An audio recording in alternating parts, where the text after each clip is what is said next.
shift. They said instead of having to go through Jesus, you know, to find God, you have to now go through the Catholic Church. They created a mediation, you know, because before the original Christians, they didn't go to these big churches or anything like that. They just worshiped together, communal. They were hippies. But the church came through and stamped its boot and said, no, now you have to go through us. We are the mediators between heaven. Wonder who the first person to come up with the church was. Yeah, well, technically they say when was the first church? It was, I believe, in Syria. Really? Yeah, but technically Paul was like the first one. Paul was the first one he's the one who created the Catholic Church, or the church, and then after him were the apostolic fathers who followed after him in line, kind of the same way that the Jews do with the rabbis. There was like an original rabbi, and ever since him, it's been like a succession. Right. But basically all this stuff, man, all of this stuff is just based off of the Anunnaki. It's just based off of the Anunnaki, and it's slowly just morphed and changed and condensed and become centralized. And here we are. I just saw a video the other day of Vladimir Putin, you know, doing some kind of cold plunge baptism or something. Cold plunge baptism? Really? Yeah, something weird like that. We got to find that. Yeah, yo. What was that all about? I don't know what it was. Do you think he knows about the Anunnaki? Well, what I was going to say is before he did it, he like did a little Hail Mary cross, you know, because he's Eastern Orthodoxy over there. Right. So I'm just saying, like, this is how pervasive this has become.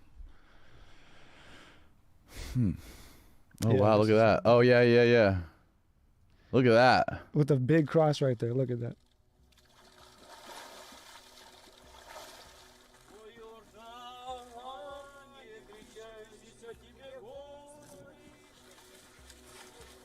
Is that him? Who's that guy? Yeah, that's a big thing in Russia. Yeah, and they wear the wool hats when they do it. They do the cold plunge in the sauna. It's a big Russian thing. But this is all for Jesus Christ. Wow, dude, I didn't know this. Yeah, so it just shows you how pervasive all of this is. I mean, religion is still a huge part of our world. I mean, he's one of the leaders of the not so free world with a finger on the nuclear button, and here he is still indoctrinated by this stuff. Could you imagine seeing our president doing the cold plunge? Oh man, he probably wouldn't get back up. Like, oh. Yeah, man. But like, what do you think about the fact that the only people that are talking about the Anunnaki are people like yourself or the History Channel? I mean, it's weird, man. I think it'll eventually catch on. To who though? Who would it catch on with? Like it's catching on because it's making money. Yeah, that's the reason it's catching on, and that's the reason a lot of people even start thinking about it and reporting on it or doing things like you're doing. They get inspired by shit like these shows on the History Channel. So it's not a bad thing that they're making money. You know, a lot of people's like, oh, the History Channel, they're just fucking, you know, they're monopolizing this fucking shit and making it more fringe. But in reality, what they're doing is they're creating an economy around it. And they're creating more people like yourself who get fascinated by it and just dive into it and find out even more things about it. Yeah, and that's their focus for the most part, is the money, right? And they're not telling the whole truth because they're always leading you to those cliffhangers of like, they were aliens and this and that. And it's like, you know, like, okay, that's fun, it's entertaining, but like, let's get to the real truth. Like, what's really going on? You know, and that's what I try to do. And for me, I started doing this because I was indoctrinated. Like, I'm telling you, like, I used to really believe demons were real and the devil was out to get me, and I played a huge role. You don't think demons are real? No. Really? Yeah. Why not? Not in the... Are you sure they're not real? Well, let me say this. I don't think they're real in the way that the Christians perceive them to be. How do you think they could be real? Well, that's what I wanted to get to with my new book, per se, because I just want to make sure there's nothing else I wanted to say on that with the Anunnaki and stuff, because we're going to get into like consciousness and the possibilities of things like that being real. The reason I say demons are not real is because that's a perspective. For example, again, with the words, the word demon comes from the Greek word daemon, and daemon never meant like an evil being. It was just a word that meant a god, a demigod. So the daemons they could be good, they could be bad. And a lot of times in the... Then who the fuck missed that translation? A lot of these people, man. And why? They just weren't Because we needed a devil? I mean, maybe. Okay, a lot of this is just human error. That's what I'm starting to find, man. That's what I'm starting to find out. A lot of this is just human error. Like even in the truther community, for example, whatever that means, there's a lot of stuff is still exaggerated. Like I did a video recently on my channel about the famous Albert Pike letter, right? I don't know if you know who that is, but No. Albert Pike, he was a Confederate general from Arkansas, and he's the only Confederate general I think that has a statue in Washington. And but he was a Freemason, a very prolific Freemason, and he wrote like what is considered the Freemason Bible. It's called the Morals and Dogma, right? But there's this rumor that's been circulating for almost 200 years now. For almost 200 years, there's a rumor that's been circulating about him having written a letter that predicted World War III, or not just World War III, but the two world wars before that. And that's been a big thing. And I just recently sat down, being, you know, the researcher that I am, and dug into it. Like, is this real? It took me hours of digging through and researching and reading, only to find it was never real. There was never an Albert Pike letter predicting World War I, II, or III. It was, again, a game of telephone. It all started with this dude by the name of Leo Taxil back in like the 1800s who started this rumor, but it never had to do with wars. It had to do with him and Lucifer, again, the whole Lucifer thing. And slowly over time, it progressed to this thing having to do with the 3 world wars. And in the truther community, people swear by that. You know, this letter's real, but it's not. A lot of this stuff is not real. It's just us playing games with ourselves. And that's why I had to write this book about consciousness. And I didn't mean for these 3 books to kind of follow each other, but they kind of just did. The first book is about Lucifer, how that never existed, and how we just kind of play these games with ourselves and create archetypes, and we base our lives off of these archetypes. And then the second book, the Anunnaki Theorem, is about how monotheism was formed out of the Anunnaki stories and how it was used just to control us. It's all these like petty things, right? But then outside of all of that, we still exist. We're still here. There's still a beautiful life to be had. There's still an earth. And so what's up with all of that? What's up with life outside of these institutions that we dictate our lives through? And that's what my third book is about, is just getting outside of the institutional narratives, you know, not looking at things through a Christian mindset, a Judaic mindset, a Islamic mindset, but just as a human. You know, what is going on? What is this all about? And so when I say there are no demons, I mean that I don't believe in demons in the way the Christians think about it. Because if you believe in it in the way they believe it, and then you're just falling back in line with all of these fallacies and these different philosophies. But I do believe that the paranormal does happen. I've had experiences in the paranormal. I've seen some weird things. I've had friends tell me some crazy stories. And yeah, well, let's get into it. I'll get into that. What kind of experiences have you had paranormal? Well, I've had a lot of experiences as a kid that I thought something was happening, but to this day I look back and I'm like, I don't know, that was probably just my mind playing tricks on me. But I've also had experiences where even as an adult, I'm like, nah, like that actually did happen. And Was this before or after the 14-year-old mushroom trip? After. Okay. 5 minutes after? 1 hour after? No.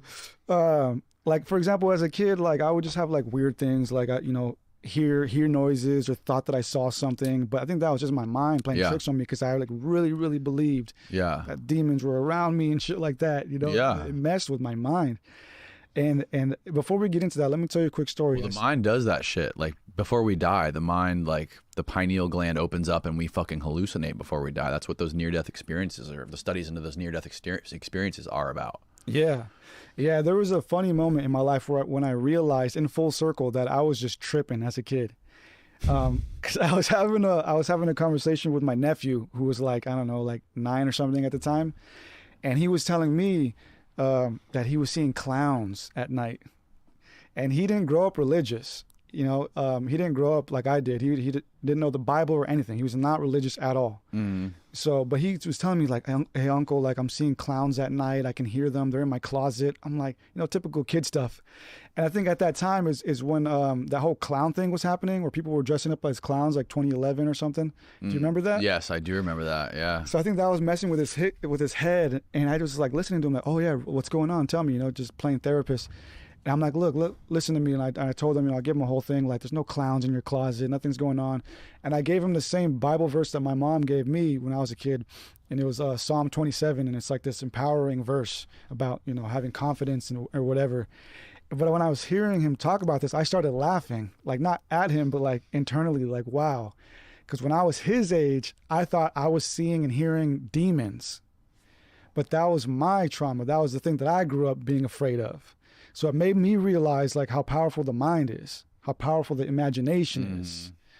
And we create these things.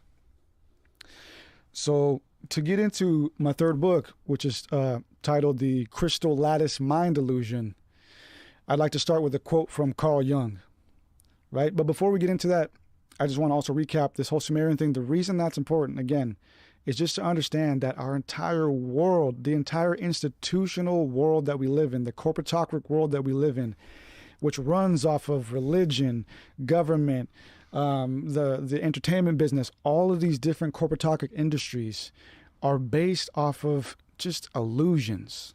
Mm-hmm. They're based off of illusions, narratives. And that's evident in the history, as I've briefly pointed out. Right. Through this Lucifer and Anunnaki and monotheism stuff. Mm-hmm. So starting this conversation, I like to start with the quote that I opened up my book with from Carl Jung, the famous psychoanalyst. And I don't know the exact quote off the top of my head, but basically what he said was that archetypes are to consciousness what the crystal lattice is to the crystal. And what he's saying is that just as crystals are formulated off of these microcosmic structures, right? So is our entire reality constructed of these intricate inner symbolisms. Basically what he's saying is our entire reality is constructed off of codes. But the codes to him were archetypes, major and minor. For example, in tarot, when you pull a tarot card, you're pulling an archetype. It could be the archetype of the hermit. And when you pull that card, immediately that card comes packed with all kinds of philosophies and things and this and that, but it's just a card, just an image. Right. And it's the same thing about reality. He stated that when we are born, our mind downloads the archetypes of our reality so that when we're born into this world, we know what a tree is. We know what a sun is. And Plato talked about this too in his theory of forms. Plato talked about the fact that everything in this life is a facsimile from the source, the original. For example, there's a sun in the sky, and we can draw it, we can take a picture of it, whatever. But all those representations are facsimiles of what he called the essence, the sun. That's the only real sun there is. And he believed that all of life is like that. Everything is just a shadow bouncing off of what the mystics of old have always called source, heaven. Time and time again, the mystics have talked about life being like a dream, of shadow coming from somewhere. And in my book, I talk about the mind illusion. Now, the mind illusion is the fact that we believe, for the most part, that we're just one unit. We're just a body. I'm just a person. I'm just Eddie. Mm-hmm. But that's not true. Because the body itself is made up of billions of components, if you want to count all the moving cells and all the intricacies within us. Just the body alone is made up of billions of parts. Mm-hmm. But the body is just one part of who we are. The other part is the mind. And even the mind, like the body, has compartments. We know this to be true in the conscious and subconscious.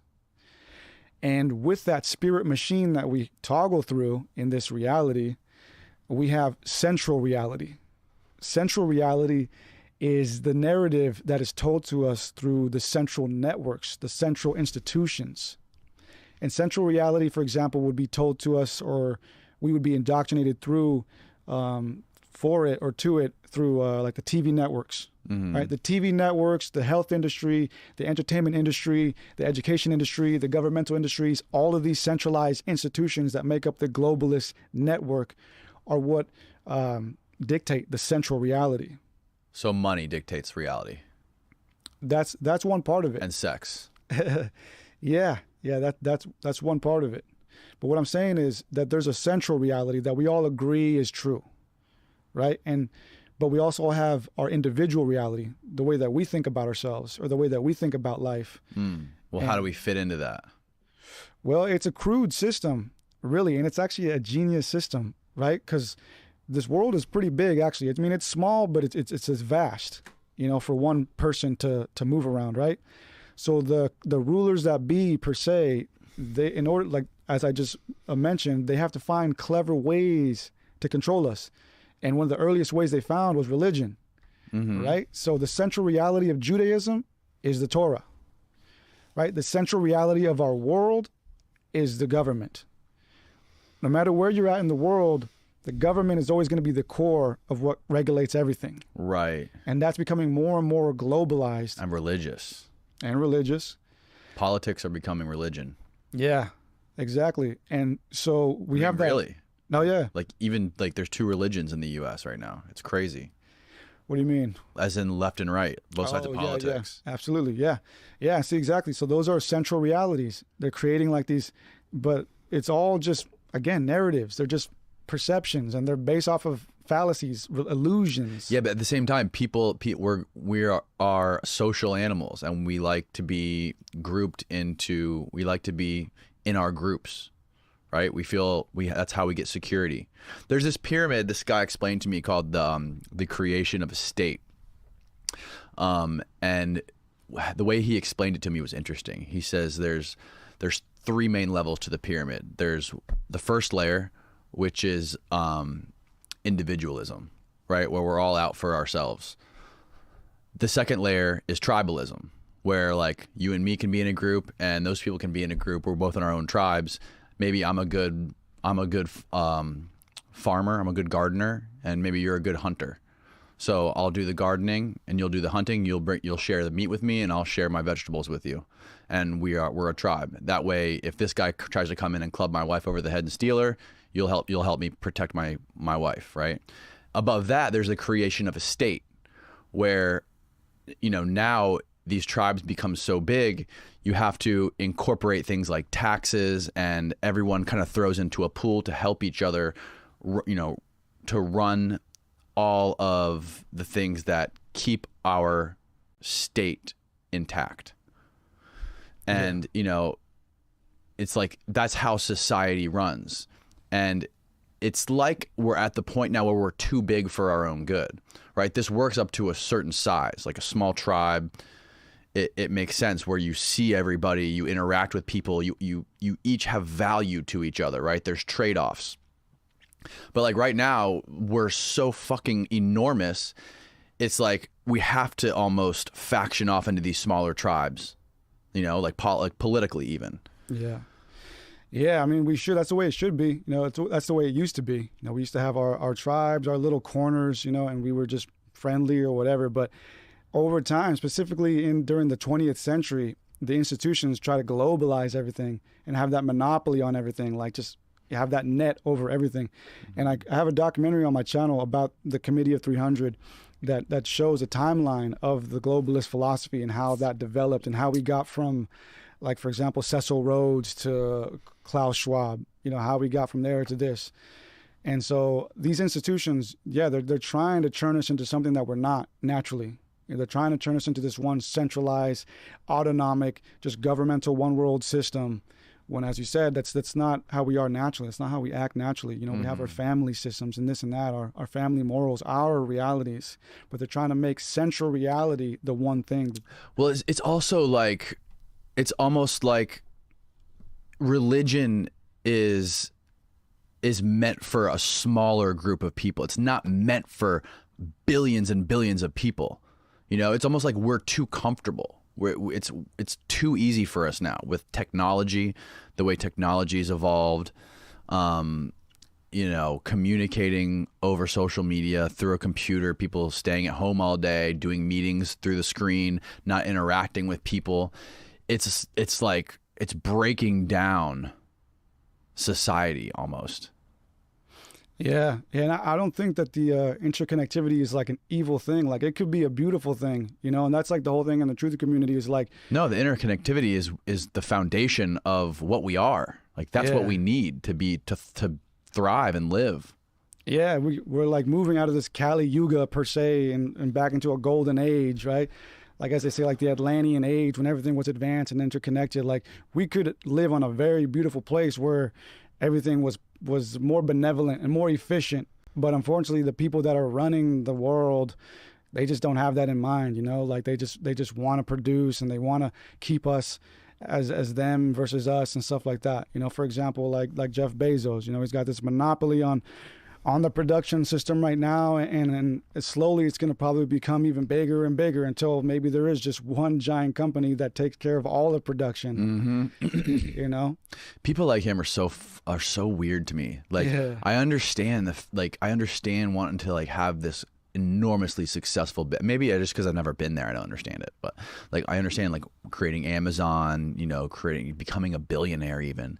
But like, to get more ambitious than that, like you're a billionaire, you have more money than anybody else. Now you want to monopolize the earth. Yeah. Like, how do you get there? Yeah, I man. can't even fathom I mean, that mindset. in a sense, we've always been like that too. Like all history shows that there's always been Bezos and guys like Klaus Schwab's, you know, like Nimrod, you know, Sargon of Akkad. Like we've always been like that. Even the Sumerians were a warring faction. You know, they were always warring against each other. We've always had that flaw in us. But I don't think Yes. we're destined to just be that. I think we're destined to be more than that. And that's kind of a part of what I'm here to talk about. But There's something else you mentioned. Sorry to interrupt, Yeah. but there's something else that you mentioned that I will probably mess up when I regurgitate it to you, but maybe you can expand on it. But there was, after the gods created us in their likeness, they created us as like a worker species. Can you explain that? yeah, absolutely. So even in the Bible, you know, we're told that we were basically made to till the ground. You know, we were made to take care of the Garden of Eden. We were made to till the ground, to take care of the animals, to take care of God's creation. But, you know, we messed it up after, you know, partying with the serpent or whatever. But again, that's based on the Sumerian tales. Because in the Sumerian tales, there's at least 3 texts that talk about us being created. And each of those versions were always created through an admixture of their blood and what is called clay, whatever it is. Clay. And the Bible obviously reflects that with Adam being formed out of the clay. And so the Sumerians tell us we were created out of an admixture of their blood and clay, but we were specifically designed, and the texts tell us this, we were specifically designed to simply just be worshipers and workers of the Right. gods. They want us to build something? Yeah, I don't know the exact word, but I'm paraphrasing. One of the texts says we were meant to basically be there to serve them, like just to serve them and worship them and appreciate them. That's pretty much it. What do you know? think about that? I think it's pretty wild. It's kind of weird, you know, and I think it's plausible. For example, it's plausible because for one thing, whoever the Anunnaki were, they weren't human by definition, because what a human is what we are. Right. And even what we are, which science would say we are Homo sapiens sapiens, which is weird. Homo sapiens sapiens are a new creation. We're like, at best, like 150 to 200,000 years old in this current skeletal system and hominid form. But prior to that, we were a whole different thing. There was a whole different thing. And you think that whatever we were, a cataclysm wiped us out and we started over? Well, what I think is, okay, if we were to go based off of our ancestors, what I think is that the Homo sapiens sapien was probably, at the very least, like a genetic experiment done through selective breeding. At the very least. I mean, Zecharia Sitchin, at the far of the spectrum, you have Zecharia Sitchin, an ancient alien, saying, yeah, you know, aliens designed us in a lab. But even our ancestral texts in the Sumerian text tell us that we were created through an admixture of DNA of the gods and whatever clay was. And even in anthropology, we are told that the Homo sapiens sapien is a fairly new creation. And we haven't been around that long.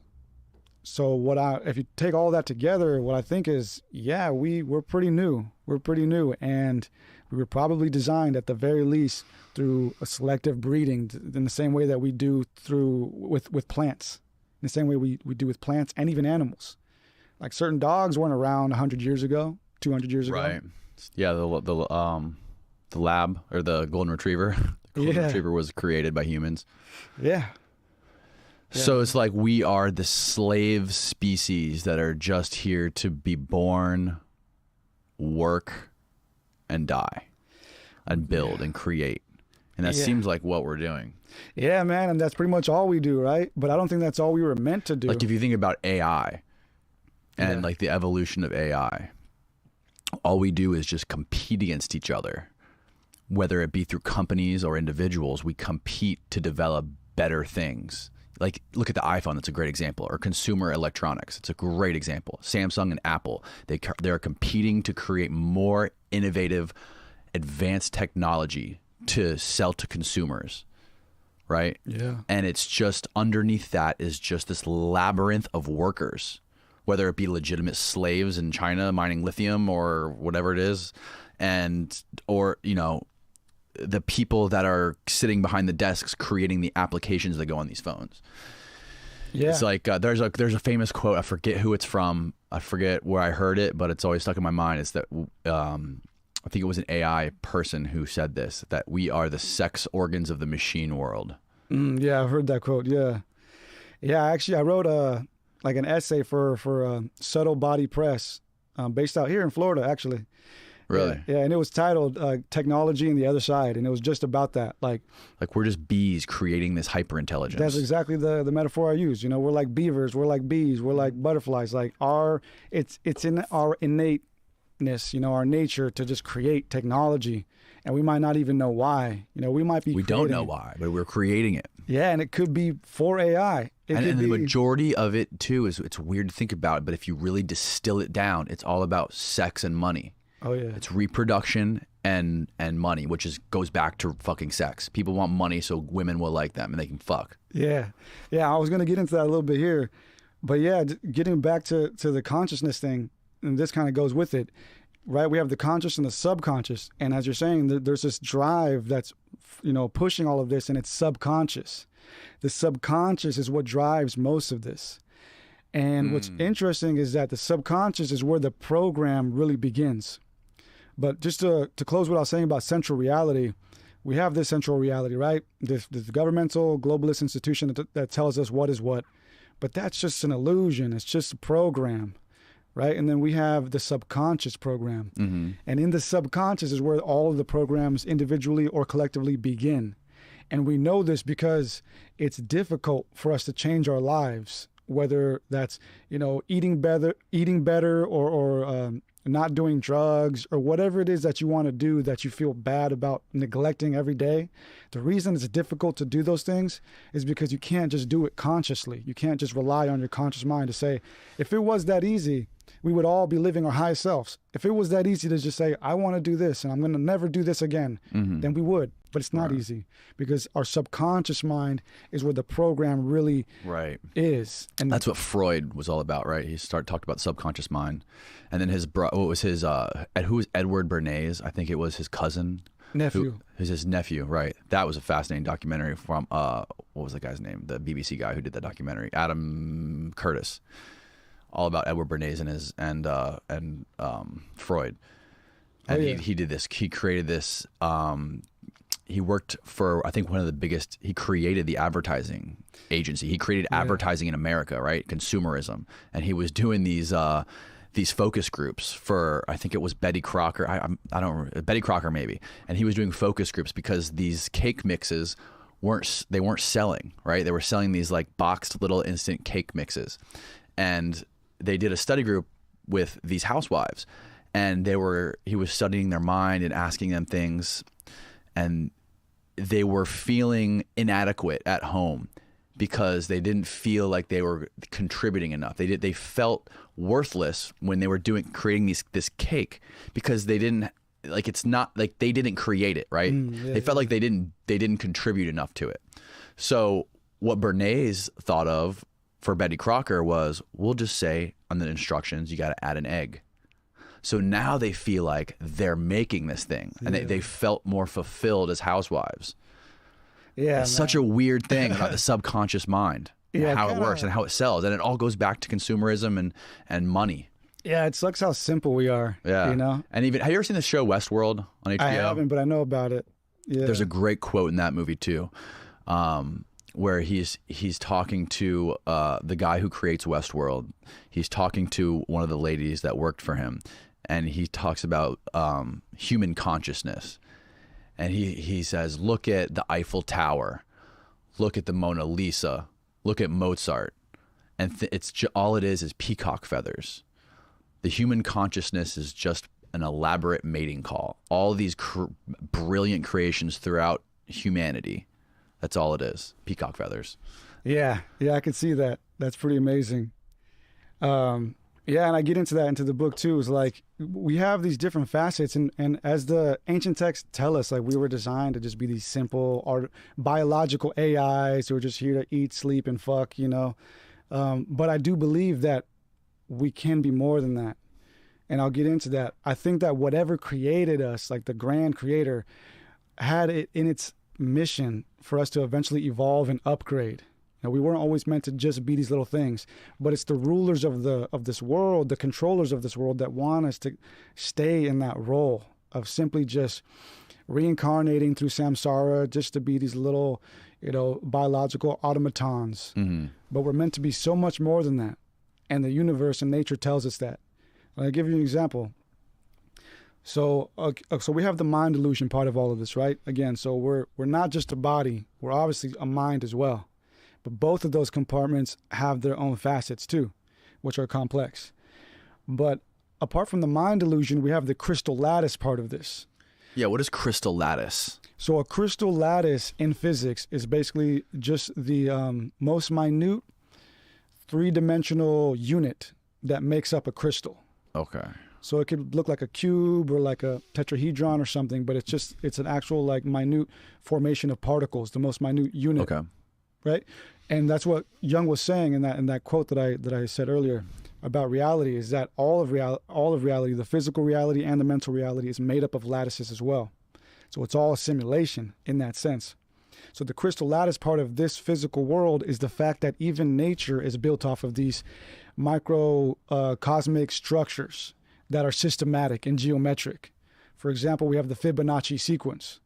Right, and the Fibonacci sequence was founded or presented by Leonardo Fibonacci in his book Liber Abacus, and basically he just came up with this like cool, fun equation, and through that fun equation, he founded the Fibonacci sequence, which is a sequence of numbers that are the sum of the two previous numbers.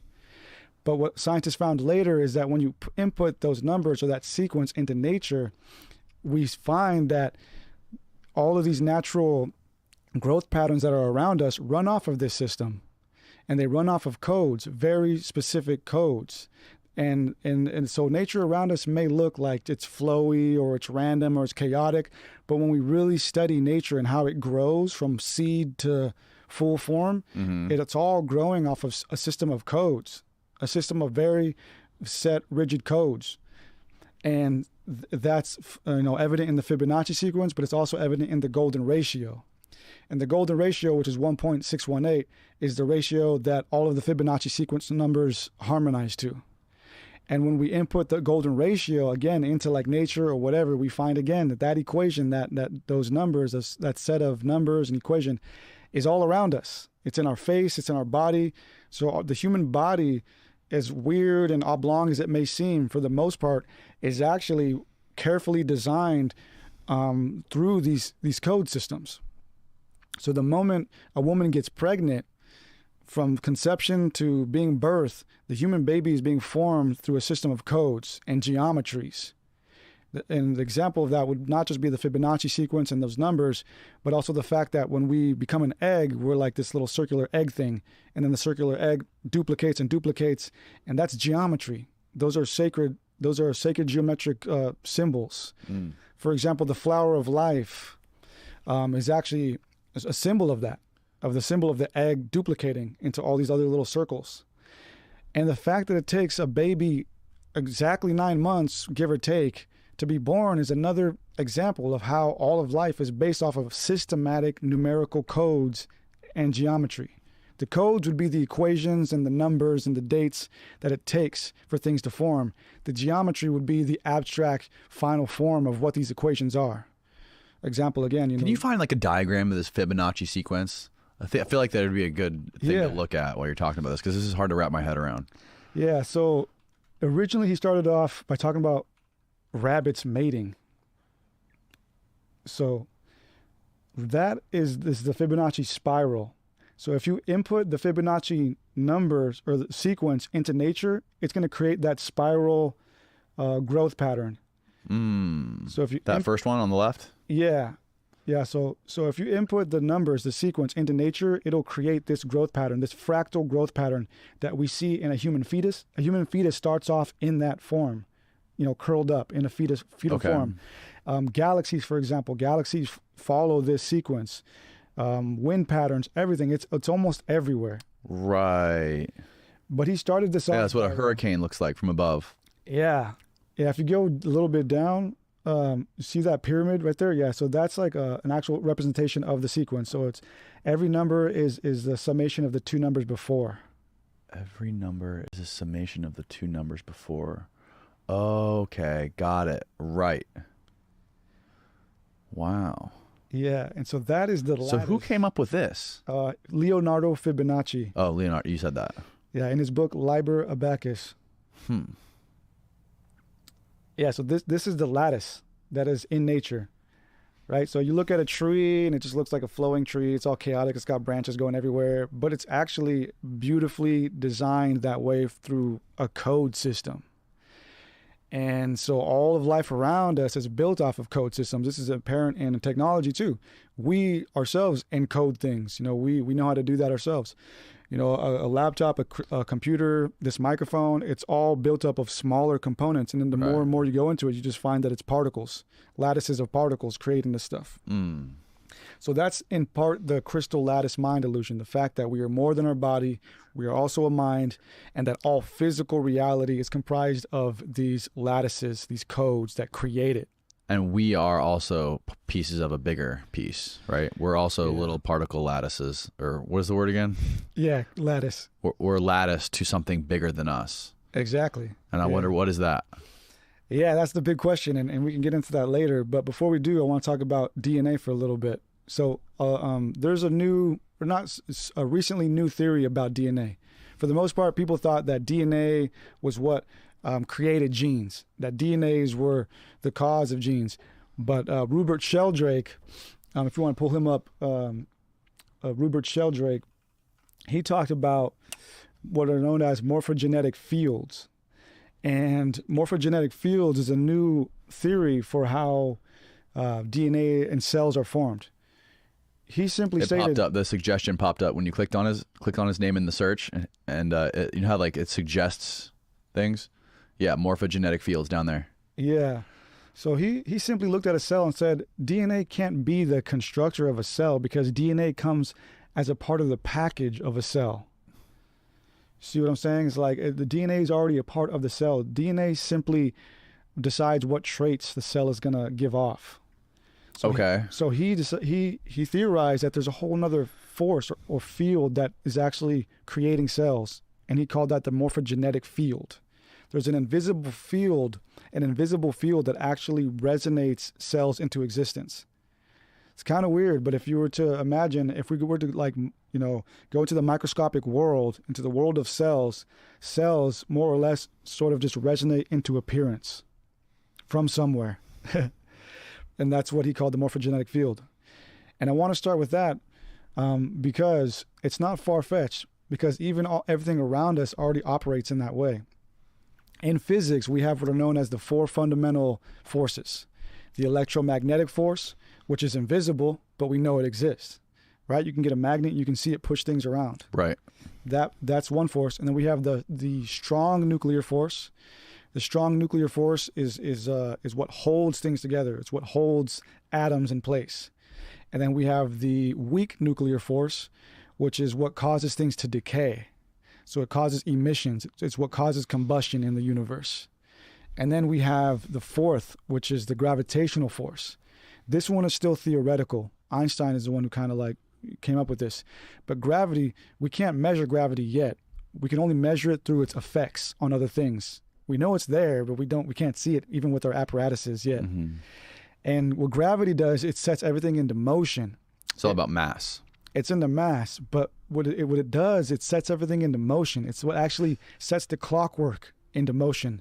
So the three forces were probably created first, right? After physicality was formed from whoever or whatever, and then gravity was the last thing. Was like, all right, well, let's start it.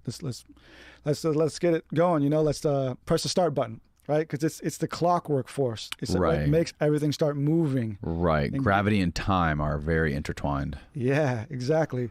But scientists have been looking for the fifth force for many, many decades. And so the fifth force is this theoretical force that scientists think interlinks all forces. And it expands all across the universe and into everything, whether it's a particle or a planet.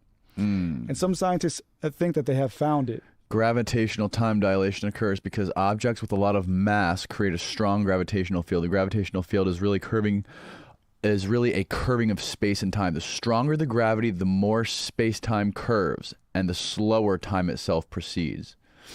So the stronger the gravity, the faster time moves. There you go.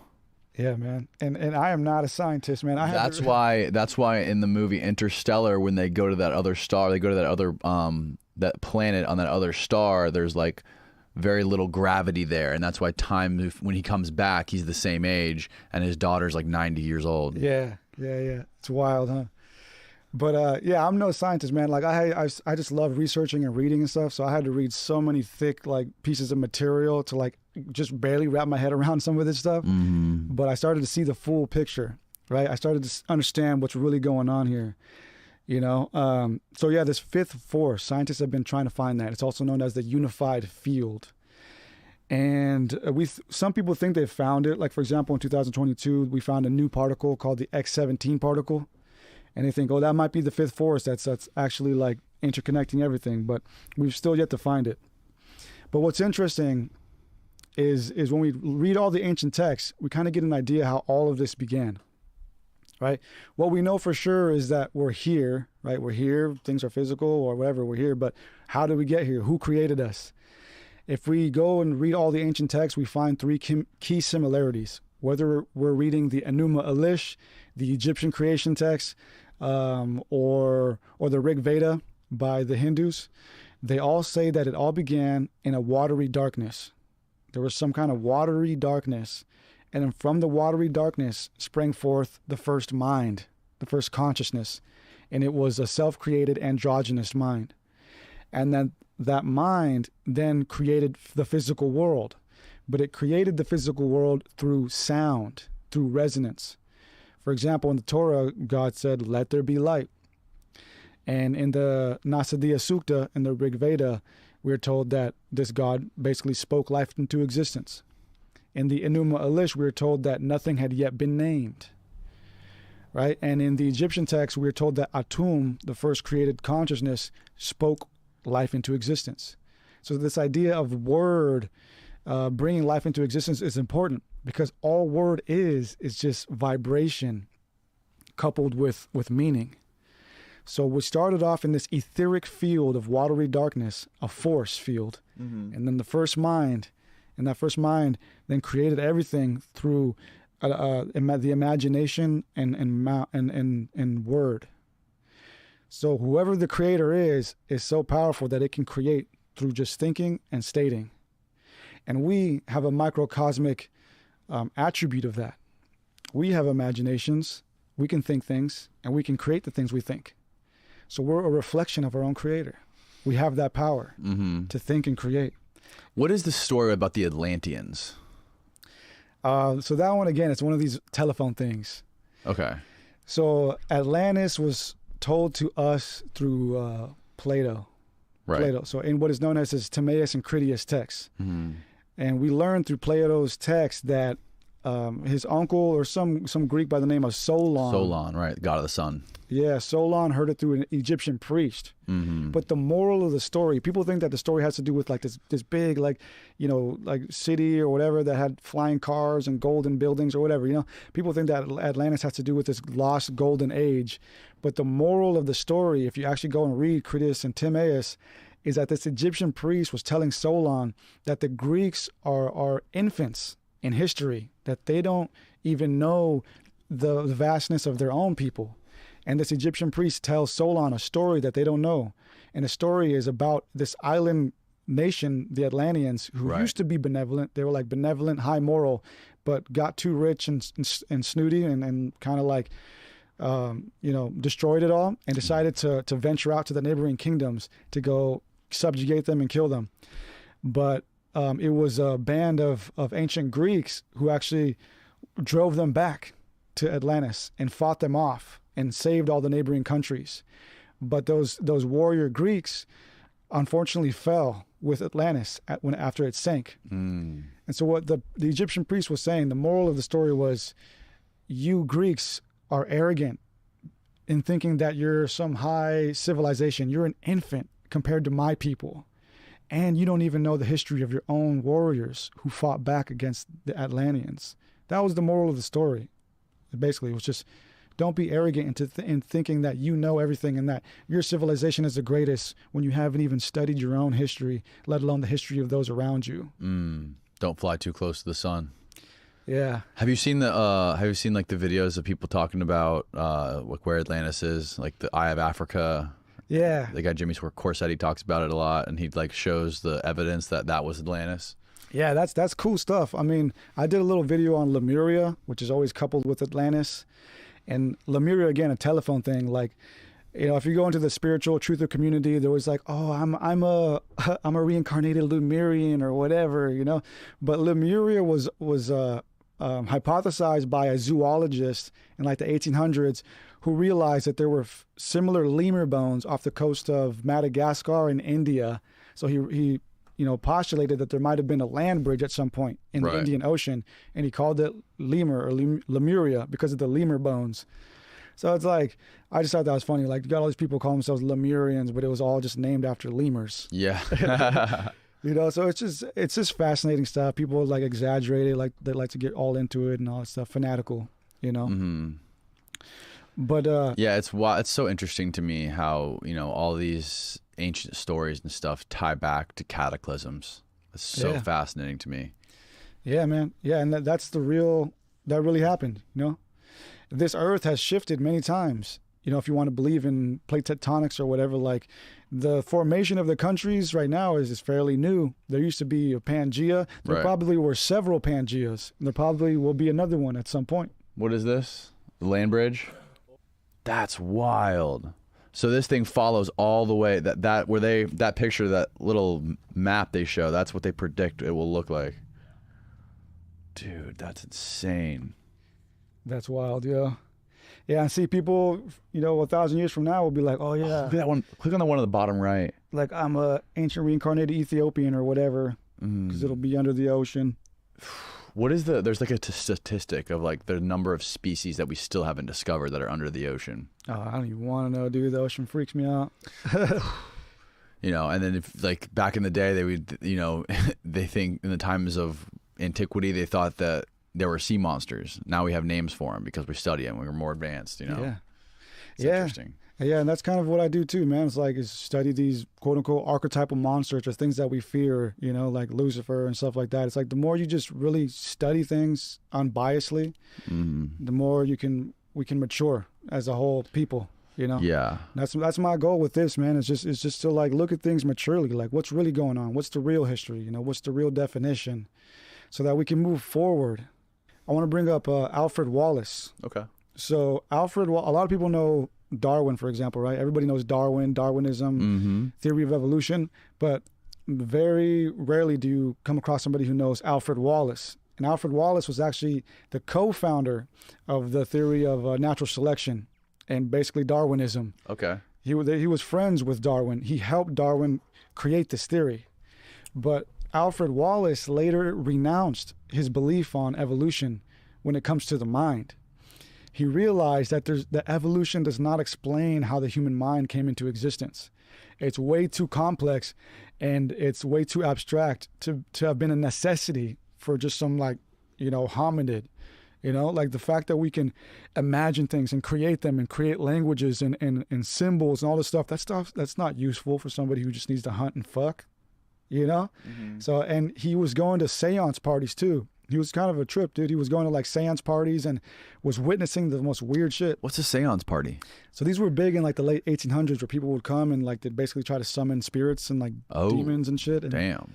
yeah, like the Ouija board stuff like that. So he was going to these seance parties and he was seeing like tables levitate, like people talking in tongues and like actual phantoms. So what made him decide that we're not a part of evolution?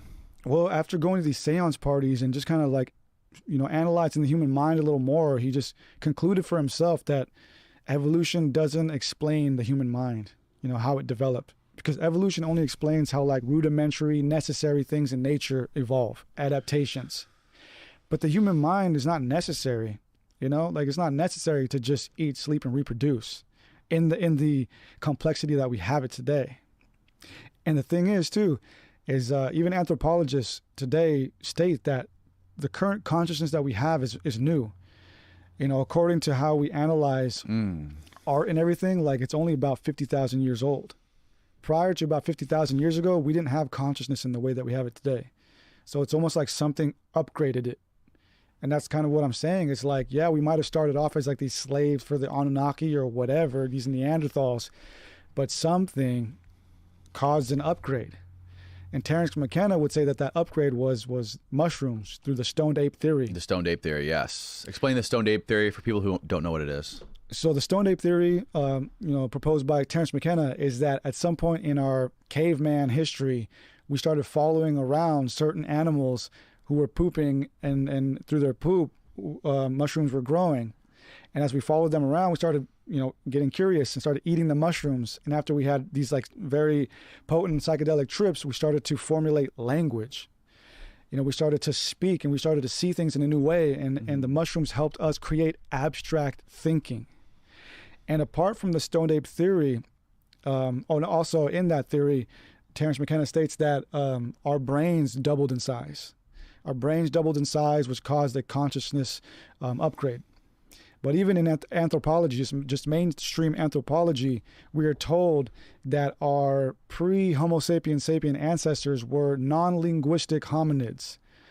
What separates us from our ancestors, from our caveman ancestors, if you will, is that we are linguistic, symbological hominids. Mm-hmm. We create languages, we create symbols, we have abstract thinking, and we don't really know why. That there was no need for that per se. Maybe there was. One of the theories for it is that it actually helped us create a better memory system. That the way we have consciousness today actually helped create a better memory system. That's all the only reason why we developed that way, so that we could remember things. Like, for example, like, don't go into that forest, there's cheetahs in there. So we create a symbol for that, like cheetahs in here, beware. Mm-hmm. So it like just we created it. A survival. As for survival. So there is that theory too. But all in all, Alfred Wallace, the co-founder of Darwinism and the theory of evolution, concluded for himself that evolution does not explain the human consciousness experience. It's too complex. Something else must have created it. And the mainstream theories for consciousness basically state that we're just a computer. There's 4 main theories. I don't have them in front of me right now, but the 4 main theories basically state that all of the working components in our brain work in conjunction to create the false illusion that we're conscious. The fact that we're constantly sensing things and that we're constantly experiencing things, that culmination of all those experiences, for example, I'm sitting in this chair, I'm smelling things, I'm hearing things, all of those come together and create this like 3-dimensional illusion that I'm conscious. But it's just really me just sensing all those things at once. Okay. That's the mainstream theory. We're just a computer. We're just computing things, and because we're computing at such a complex and fast level, it creates this simulation of consciousness. Hey, I'm a person, I'm thinking, I'm doing things. But we know that's not true inherently. We know that's not true, because we have abstract thinking. We have what is called the self. Right. This individuation. Because if that's all we had, we wouldn't have a self. There would be no reason for a self or abstract artistic thinking. We would just be like animals or bugs, right, who have autonomic thinking. Not to say that they're not conscious. I think they are, but I think that they have a different form of consciousness. There are different levels of consciousness. And this is taught to us through the mystics in like the theory of reincarnation, or the belief of reincarnation, I should say. Right? I read a book, which is where I gained my knowledge on reincarnation, and it was written by A.C. Bhaktivedanta, a very prolific Swami. And he states that reincarnation isn't a good thing. You know, a lot of people think that reincarnation is like this like cool like belief system, like, yes, I'm going to reincarnate one day. But if you listen to the actual yogis and gurus and stuff, it's not a good thing. You don't want to be stuck in samsara. It's a bad thing to continually come back. Why? Well, because the goal of the human being, the goal of the human soul is to elevate out of this, to go to the next step. If you can believe it or not, there's actually another level of conscious living. Okay. And so there's different kingdoms of consciousness, he says. There's the plant consciousness, the animal consciousness, and the human consciousness. And you can reincarnate. Yeah, isn't there evidence now that plants are conscious? Oh yeah, they are. Actually, there was a study last year, I think, that came out that mushrooms, for example, certain mushrooms have a language. Right. They speak up to like 50 words. That's insane, man. Yeah, so everything's fascinating, and it does have consciousness, but it's different levels of consciousness. And reincarnation teaches us that we have the privilege of having the highest form of consciousness on this kingdom of earth. But there is higher consciousness. And all that means is when you gain a higher consciousness, all that means is that your awareness expands. For example, if you were to feel heat coming from over here, right? Your consciousness now expands. You're like, oh, there's something over here. And right now, we can't perceive what happens to us after death. We can't perceive that. What happens after death? Because our consciousness isn't expanded to that point. And I can explain that in another metaphor. For example, if there was a door right here, and we didn't know what was behind that door, we would just sit here and wonder what's behind that door. And we would just run wild. Is it heaven? Is it samsara? Is it this? Is it that? But if we were to go past that door and then see what's behind there, and, oh, cool, it's a nice chill couch and there's beautiful people here, it's all good. Suddenly our consciousness expands. Our conscious awareness expands. Now we know what's over there. So right now we're in an illusion, in a game, in a program where we're limited to only know and understand what is here. But I think it's in our Creator's plan to expand our consciousness to a point where we will be able to see more than we can see now, hear more than we can hear now, feel more than we can feel now, and know more than we can know now. I think that's in its plan for us. And that's evident through all the evolutionary stages we've already gone through. So what is that higher consciousness? Like, what do you think happens after we die? Well, as I was explaining earlier, in the beginning, according to the ancient text, there were three main components: the cosmic ether, that watery darkness; the creator consciousness, that first mind. The cosmic ether, that watery darkness. Is that like what you think? Is that like the idea that when we die, it's just black? Everything just goes away and it's just black, nothing. Kind of, sort of. I'll get into that. That's scary. That's the scariest thing. Okay. For me, yeah, that is kind of freaky, yeah. But it's also kind of peaceful because, I guess you won't really feel it, Like the way I cope with that is like, I don't remember not being alive, so like it's all good, Yeah, but isn't that sad to think about? Just like you just evaporate, you no longer. I guess the scariest part is if your memory fades to nothing. If the memory of yourself fades to black. Like if you die and your body dies, that's one thing. That's fucking frightening, right? Just to think that there's nothing after this. Yeah. But like, at least we have our legacy and our memory that we know will outlive us. Well, the good thing is I'm here to give you some scientific evidence that our memory might actually last. Scientific evidence. I love scientific evidence. Yeah. So, getting back to the darkness, I think that darkness that you just spoke of, that spooky, that fearfulness, I think that's an illusion too, that I'll get into. And I think this whole entrapped simulation we're in is meant to keep us coming back and to just stop at that darkness, to return back to here. And I'll explain that. But real quick, again, in the beginning, right, there was that watery darkness, which I called the cosmic ether. And I think that was the mother of all wave channels, right? Like the ocean is a representation of her. Radio waves is a representation of her. air is a representation of her. The breath that we breathe is a representation of her. Whatever she is, however that looks like, our ancestors understood that in the beginning there was just this watery darkness and ether. It all started with the ether, which is what we would also call the spirit. And then there came the consciousness, the creator consciousness, who we can call God, the monad, the one. And then after that, together, they created physical life through the spoken word. And the spoken word is just vibration. And science teaches us, quantum physics teaches us that all particles are vibrating, and that the vibration of particles is what makes physical reality. This table right here is comprises of a lattice of particles that are vibrating right now. So our ancestors understood that this is the series of how life was created, how everything was created. And it's all reenacted all around us every day. And in our birth, it's reenacted. We are inside the water, right? We are given a mind. We come out yelling. We come out greeted. We come out with our voice, right? It's all reenacted in all these different ways. These three elements is what I call the ancient matrix. Those three components make up everything, and they're just they're represented in fanciful expressions all around us. Just that watery darkness, the mind, and physicality through vibration. Yeah, and so as I was explaining with the four fundamental forces, and the four fundamental forces, again, are just the cosmic ether through different expressions. Electromagnetic force, the strong and weak forces, the gravitational force. Those are children of the cosmic ether, the grandmother, the first one. Right? And consciousness is the children of the first consciousness. Right? We are just fragments of both of those. And so scientists have been trying to find what this underlying force, this fifth force, or even trying to find the gravitational force that interconnects everything.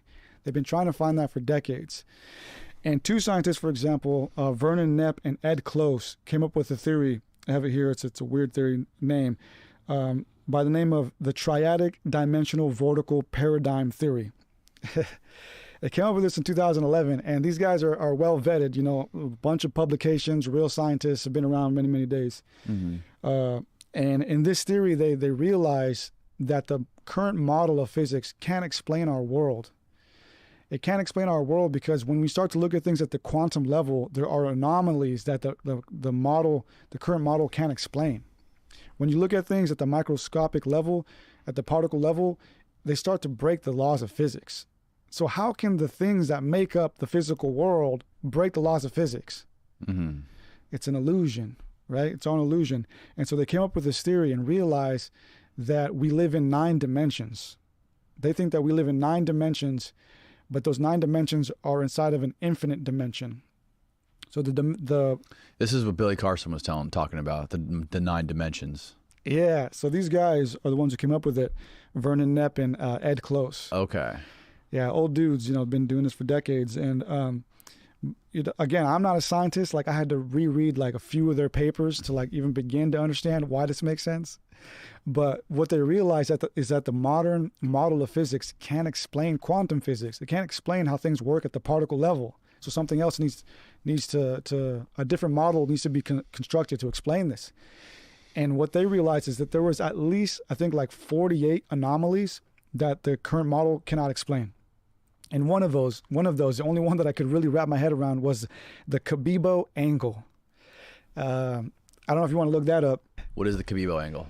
So the Cabibbo angle, from what I understand, is this weird anomaly having to do with particles. So when we look at particles, they bounce in a certain way, and when they bounce in this angle, they disappear for a second, like a fraction of a second. So they're like phasing in and out of reality, from what I understand. And so this is one of the anomalies that Vernon Knepp and Ed Close were looking at. Well, like this angle, it can't be explained with modern physics. So they looked at everything. They redid the entire model and came up with their super long named model and realized that we lived in 9 dimensions. For whatever reason, that was their conclusion. But what's interesting about their theory is that they came up with another aspect of it, stating that in these 9 dimensions, there exists a field that they called the Gimel. And the Gimel, I don't know why they called it that, but the Gimel is this 5th force that interconnects all the dimensions and extends outward to the infinite dimension, the infinite plane. And the Gimel is how all things are interconnected. It's like the cosmic internet that allows everything to exist.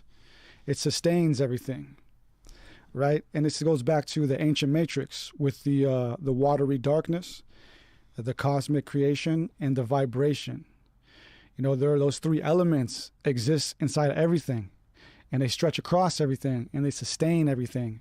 And so these 2 scientists realized that there is an internet interspersed in throughout all these dimensions that they called the Gimel.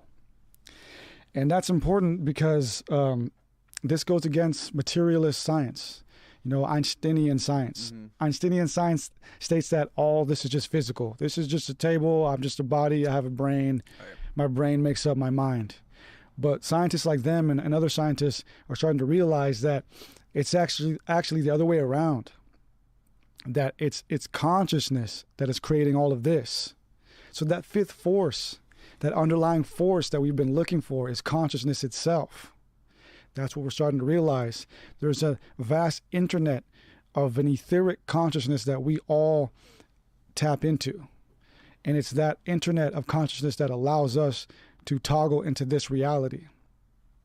So basically what I've been saying is this reality here, right here, is a simulation. This isn't really what we are. We're simply experiencing this from wherever it is we actually are. And we know this, for example, because our brain isn't real either. Science tells us this. Because science tells us that all physical objects, the entire physical world, is made up of lattices that are resonating and phasing in and out. So they're holographic. So if all physical objects are phasing in and out and are holographic, then our brain, which is also a physical object, is also doing the same thing. So our brain is simply the physical representation in this simulation of what we are. It's what we designed to be the avatar, to represent the complexity of what we really are. That's what we're starting to realize. And with that, again, we have the conscious and subconscious mind. And again, in the subconscious mind is where the program resides. And there's a new theory about consciousness that was proposed last year in 2022, primarily by a guy named Andrew Budson, a scientist. And Andrew Budson realized that all of life is basically deja vu. That, for example, if I were to move my arm over here, my subconscious mind told myself to do that like a split second before. But when I actually do it, I'm simply experiencing the deja vu of it. That's his theory on life, is that everything we do is being reenacted or enacted out like a split second after our subconscious mind actually tells us to do it. Right. So what that tells us is that our subconscious mind is the real driver of all this. But where is it? Where does it reside? It doesn't reside in our brain. That's what Alfred Wallace was trying to tell us, the co-founder of Darwinism. Our mind, the brain doesn't produce the mind. That's what he was saying, is evolution didn't create the mind. The mind came into the body at some point, right? We've been around for millions of years. But for some reason, about 150,000 years ago, the Homo sapiens sapiens was created. And about 50,000 years ago, the current style of consciousness that we have, the abstract style that we have, was right. Upgraded. So it was integrated into us. Have you ever heard of Dr. Andrew Gallimore? No. He's in Hong Kong. He's been studying the induced effects of DMT, long sustained effects of DMT. So I don't know if you've ever done DMT. I haven't, but there's apparently there's this there's a different dimension that you see when you're on DMT where like people have similar experiences, right? There's been a vast amount of people who've done DMT that recount seeing like little elf creatures, like shapes, lots of different geometric shapes. And what they're trying to do scientifically is keep people, because DMT, when you do it, however you take it, whether you smoke it or whatever, it only lasts for maybe like 10 to 20 minutes, right? It's very short. So what he's trying to do is keep people in that state for a long period of time so they can study what's going on there. Yeah. Which is fucking fascinating to me. Yeah. And what is that? What is that state? You know, it's all in your mind. It's doing something chemically to your mind where you basically enter another dimension. Yeah. So if we understand, right, that we aren't our body, right? We are simply experiencing the simulation through the body, then it all starts to make sense.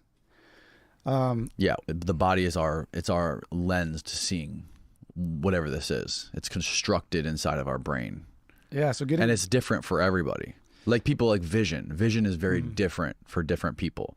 Like, how do you know when you're looking at me that you're seeing the same thing? Yeah. Like we could be seeing completely different things, but how would we know? Yeah. There's no way we would know. Like we have the same words, like we use our language to describe things, and people like we reference that, like I see that mic arm, whatever. Yeah, it's this black plastic microphone arm that's holding your mic. But that's how my words describe what I'm seeing, but we have no way of knowing really what we're each experiencing individually. Yeah. Yeah, and words create reality. Getting back to the central reality real quick, you brought up money before. You said money is like the central reality. It's what dictates everything. It is, yeah. Yeah, and I brought that up in my book because money is just it's an institution. It's a concept. It doesn't actually exist. We created it. Right. You know, everything that we need to survive on this planet grows out of the ground. The food that we need grows out of the ground. It runs around. It's free. You know, we constructed this central reality of money as a way to, whatever, just run our lives, you know, but we could run it off as so many other different systems. So, and money's just a language. Money's a language comprised of terminology, right? Dollars, banks, transactions. It's a language with its own terms and its own symbols. The dollar, the paper is just a symbol. It's just, it's a reality. It's a reality tunnel, a central reality. And so we create reality through language. And that's what anthropologists say, that our consciousness upgraded when we started speaking in metaphor. Once we started speaking in metaphor and having abstract thinking, that's when it all kind of like doubled for us. Yeah, but the concept of money is even evident in primates. Yeah. Like we just have a proxy for money, like these dollars and different yen and different, monetary, these different types of money. But, the concept of it is clearly evident in apes. There's been studies where like they've found the prostitution is real in monkeys, right? Well, let me ask you this, man. Do we want to be like monkeys? Evidence of prostitution of primates. Researchers observed chimpanzees in the Tai National Park, TAI National Park. I don't know how you say that. Tai.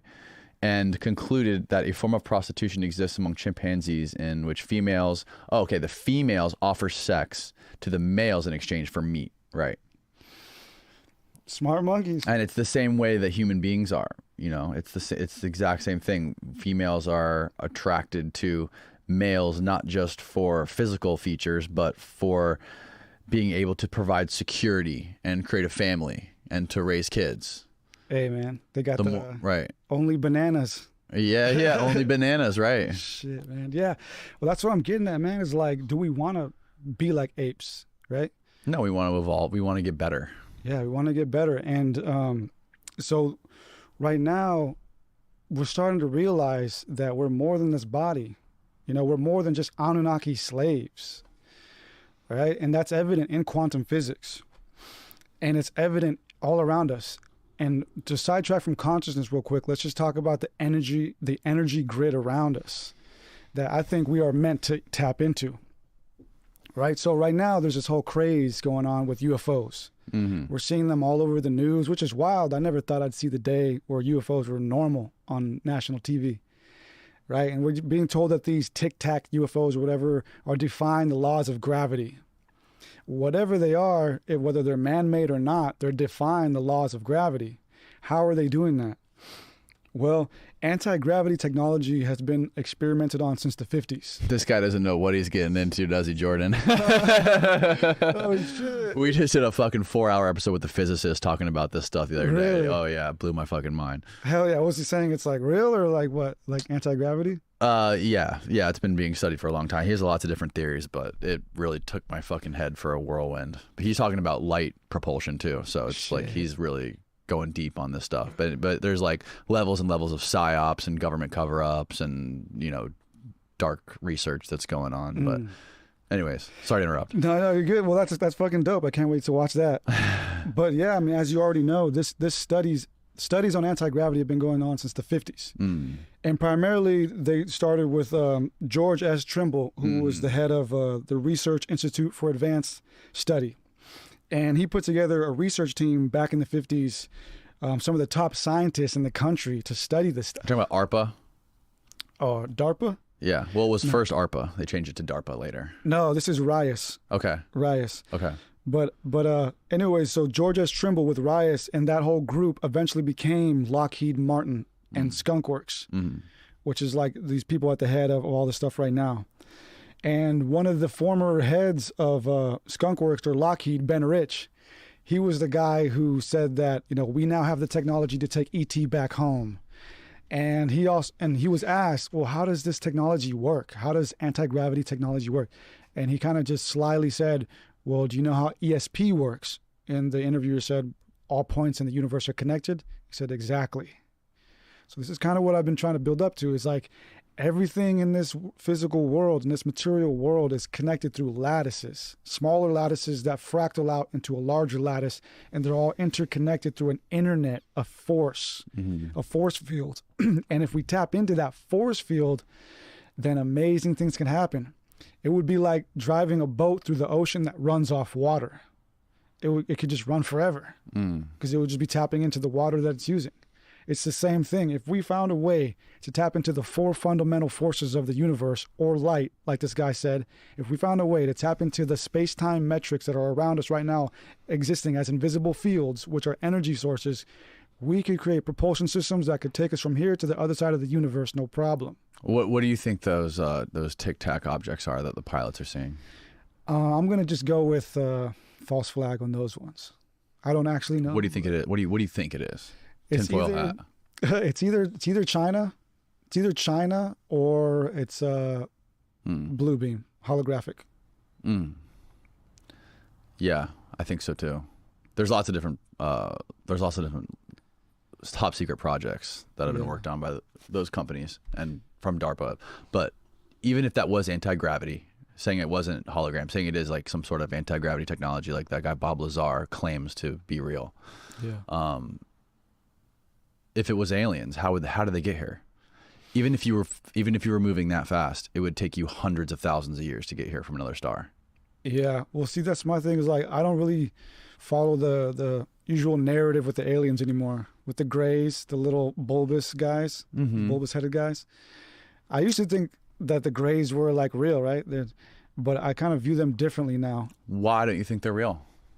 Well, okay, I think they are real, but I think and this is going to be conspiracy, tinfoil hat shit, but I kind of believe if anything, they're from the future. If anything, I don't think they're interplanetary or interdimensional. I think they might be from the future. And the only reason I believe that is if I'm being honest, is because... So they're time travelers? Per se, yeah. And I have no evidence to back that up. The only reason I believe that is because I follow in line with what Credo Mutwa told us. And Credo Mutwa was the last Sanusi of the Zulu tribe. So the last wisdom keeper of the Zulu tribe, passed away like in 2020 at like 90-something years old.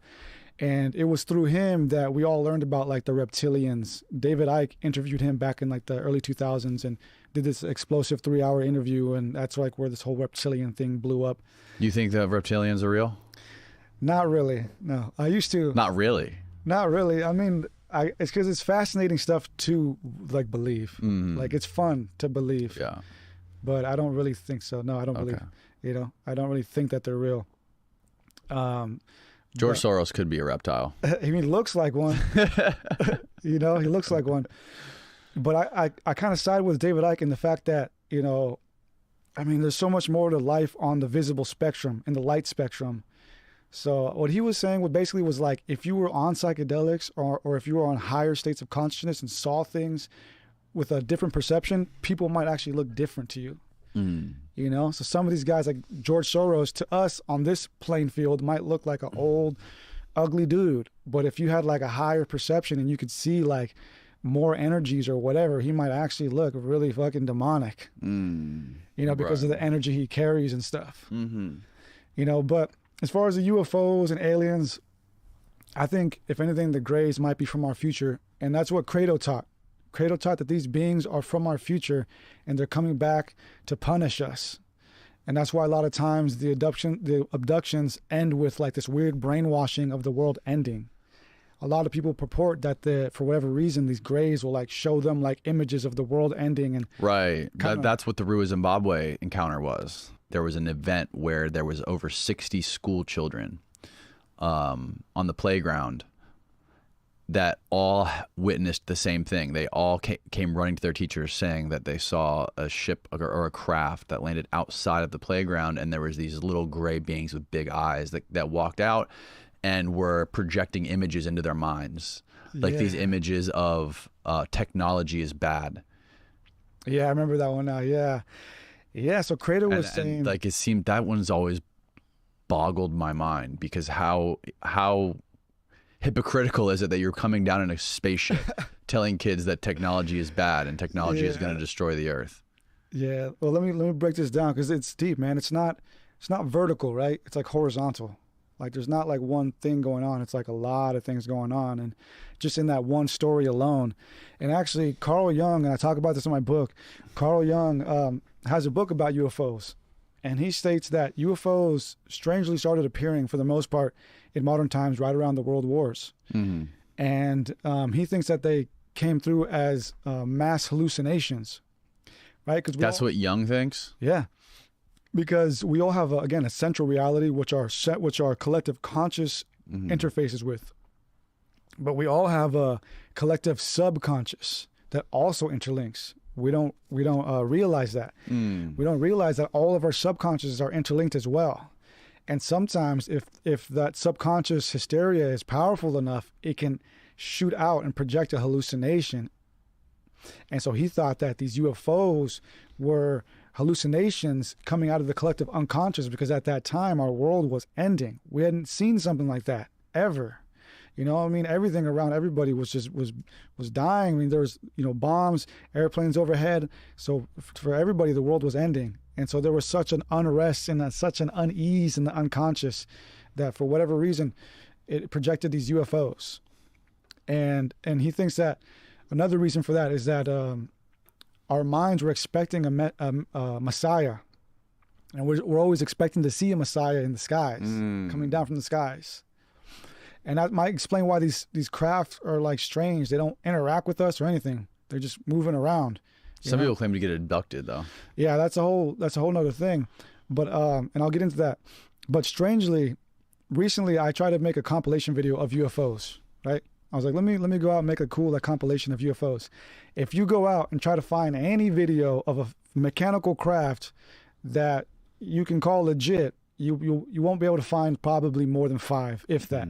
Right. What you will find is hundreds, if not thousands, of videos of these light orbs. Right. These strange light orbs. And that's been going on for hundreds of years. There's a report in the medieval times of exactly that, of like hundreds of people witnessing these like light orbs dancing in the sky and like fighting each other, or so they thought they were. So whatever these light orbs are, they've been around for a long time. The mechanical crafts, I think for the most part, are psyop, if not hallucination. But what are real and even more strange than the mechanical craft are these light orbs. What are those? And so getting back to the Greys, if they are real, which apparently they are, because a lot of people have seen them and been abducted by them, I think that they're probably from the future. And I only side with Credo on that, because he was more wise than me and had an actual experience himself. And he said that they're from our future because, again, they come here and they warn us and they reprimand us for what we did to ourselves. Because we look like this now, but, if we keep on the trend of like social media and technology and becoming more transhuman, we might shift and change into something a lot less human looking, and might end up looking like them. Well, if we could genetically engineer ourselves to be able to travel across massive distances through space, we would want our eyes to be big so we could see more, see maybe, different types of light. Yeah, I don't know, man. This is all just conjecture and speculation. Like, I've never had an experience. I've never met anybody that's had one, and it's a strange thing, man. And what's even weirder for me is like I haven't heard anybody bring up the Greys recently. That was like the huge thing in like the 90s and 80s. Like, where are they at now? Right. Where are the Greys at? Mm-hmm. So that's just kind of like strange to me. But again, like all of this is possible and starts to make sense once we realize that we're actually consciousness. We're actually consciousness. We're experiencing this as a simulation. But getting back to the propulsion systems and the unified field, NASA, for example, has a paper coming from the 70s titled Field Resonance Propulsion Concept. And in that paper, they talk about exactly this. If we can find a way to tap into the energy field, we could create propulsion systems that can shoot us across the universe, this, and that. Mm. And the Defense Intelligence Agency has a paper from 2011 on the same thing called the Quantum Tomography of Negative Energy States in the Vacuum. So they've been studying this for decades and decades, as this guy probably told you. How can we tap into the energy fields around us and utilize it as a vast ocean and sail through it like a boat in water, continuously running off the water it's moving through. Right. And so we're starting to realize that this is probably how these UFOs are doing that, if they are real to begin with. And again, there's so much there, right? Because some of these could be mass hallucinations. Some of these could be future travelers or just demons coming in and out of dimensions. And to get into the demon part of it real quick, there was a CIA paper titled Analyzation or Assessment of the Gateway Process. Have you heard of it? No. It was declassified in the early 2000s. It was written... What was the paper called? The Assessment of the Gateway Process. Assessment of the Gateway Process. Okay.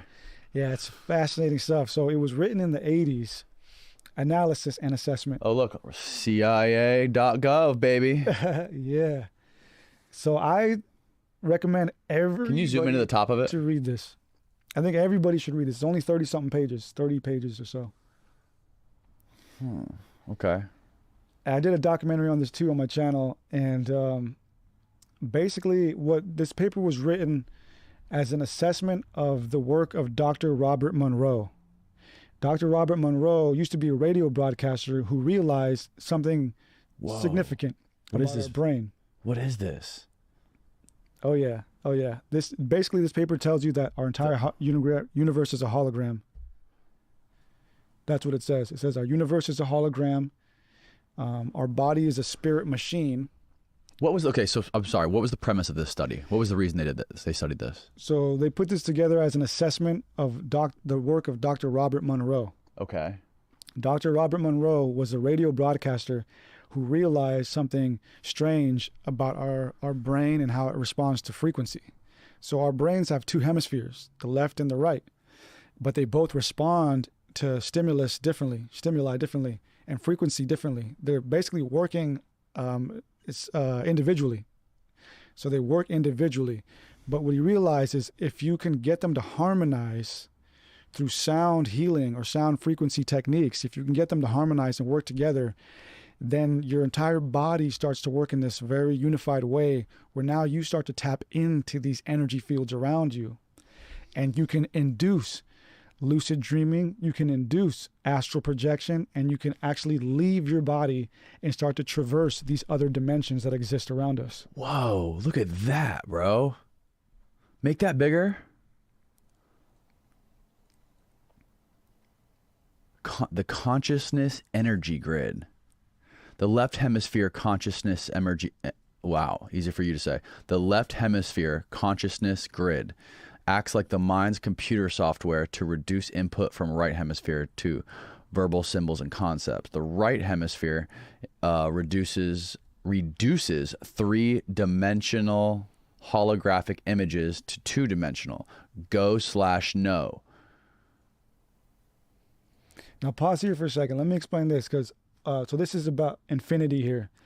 So Hang on, go back to that last one more time. I want to. Can you go to the right a little bit so it doesn't cut off the end of that? Oh, it's cut off in the paper. Okay. Reduces 3-dimensional holographic images to 2-dimensional. There's a lot going on in there, man. So if you Sorry go to back cut you off. No, you're good. So all right, so this is where I wanted to give you the evidence about our memory existing after death, Okay. and to help you with this idea that after we die, it's nothing. So okay, again, everything vibrates, right? Everything is vibrating, everything's resonating. Our consciousness is resonating. That's just how this stuff works, right? It all started with the cosmic ether, the watery darkness, and the Om vibration that brought all this into existence. All right? But every waveform has 2 rest points, which is at the top and the bottom. And those rest points would constitute a death, because when things are not resonating, when particles aren't moving, they secede from this reality. But they don't just disappear. They go back to source, to infinity.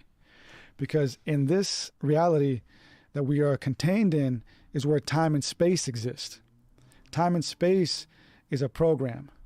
But the opposite of time and space is not death. The opposite of time and space is infinity. And infinity, if we were to look at infinity on an oscilloscope, it would look like a straight line. In this reality, everything vibrates. It's chaotic, it's movement, everything's shifting. But infinity is tranquil. It's where everything exists for all eternity, whatever that looks like.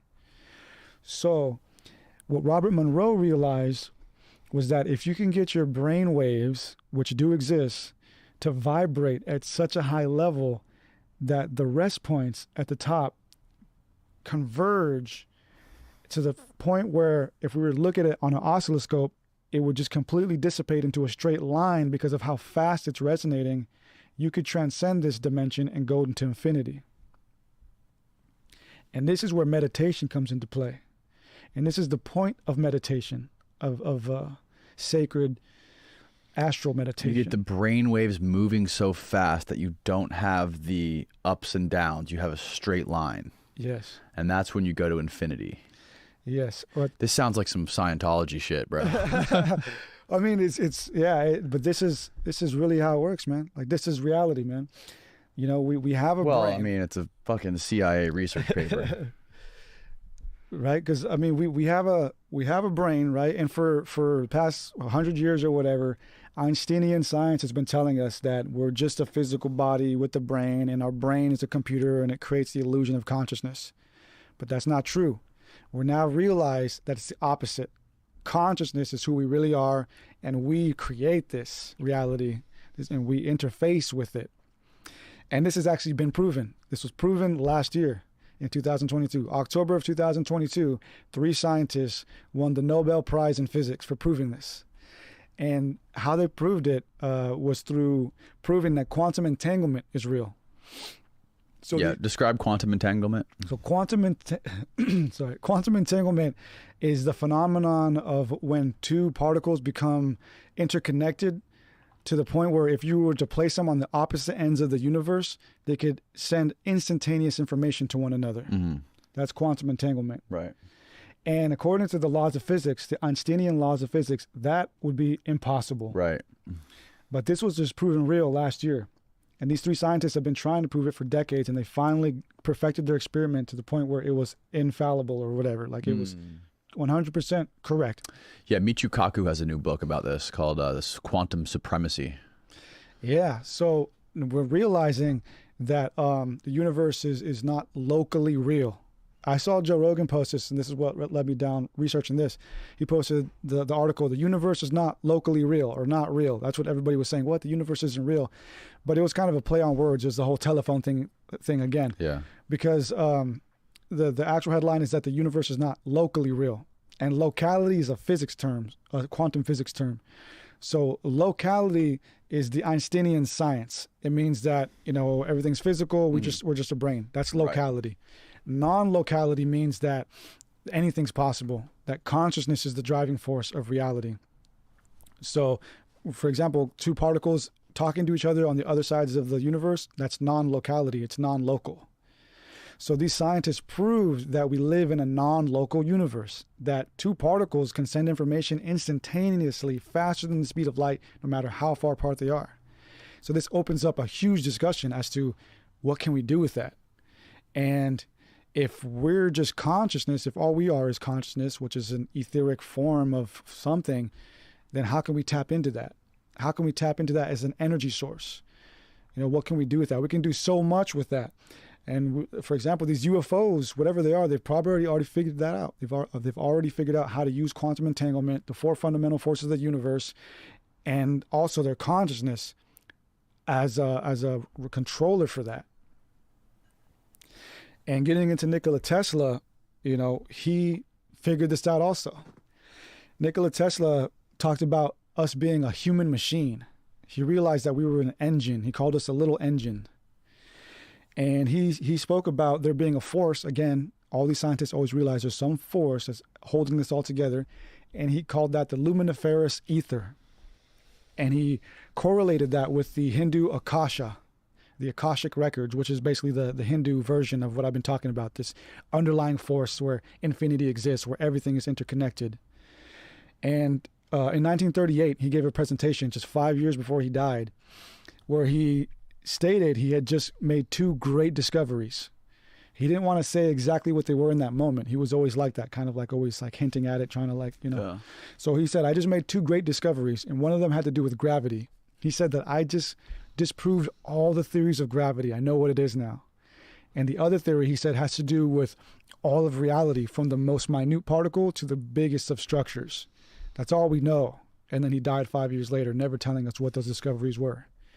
But we can assume from what he was telling us and what he already understood was that he probably came to this conclusion, that all around us are these four fundamental forces of nature, but there's also one interspersed in between all of them, and that we are not physical, we are consciousness, and that if we find a way to implement our consciousness into these other energetic fields, then we can toggle through this reality with immense power. And we can do anything we want.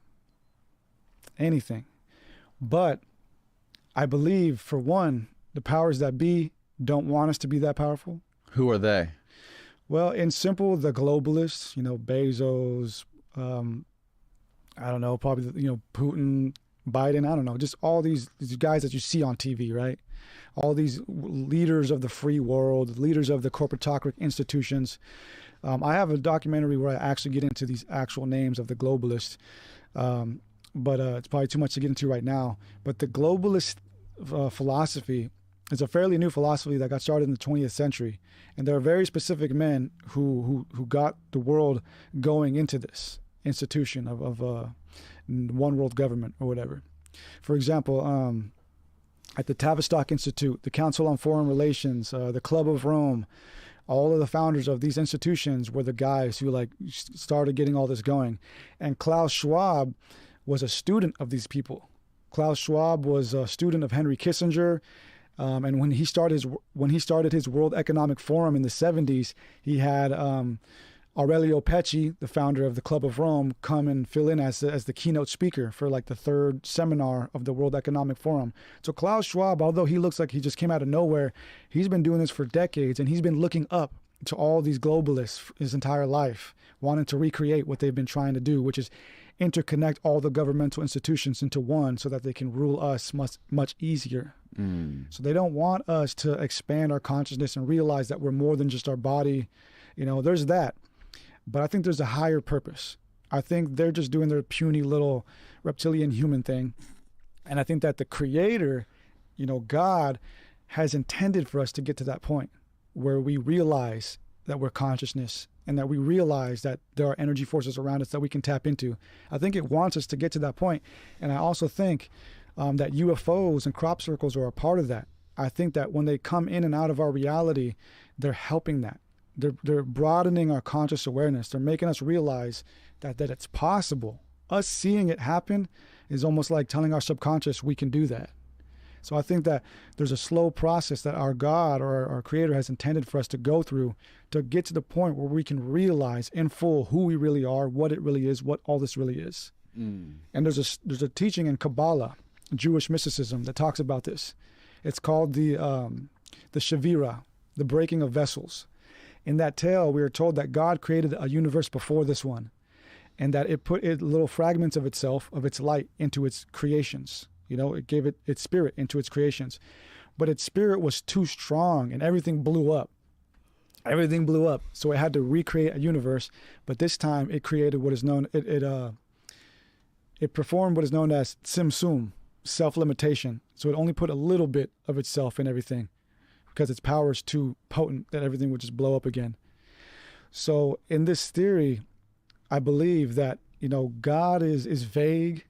God is like in the background or whatever, but it's God's intention for us to slowly evolve. If we were to just come down now and be like, yo, I'm God, I created you, check this out, we would blow up, our minds would explode. Right. You know, so I think it's all these little instances that are slowly leading up to the point where we fully realize who we are, what this is, and what death is.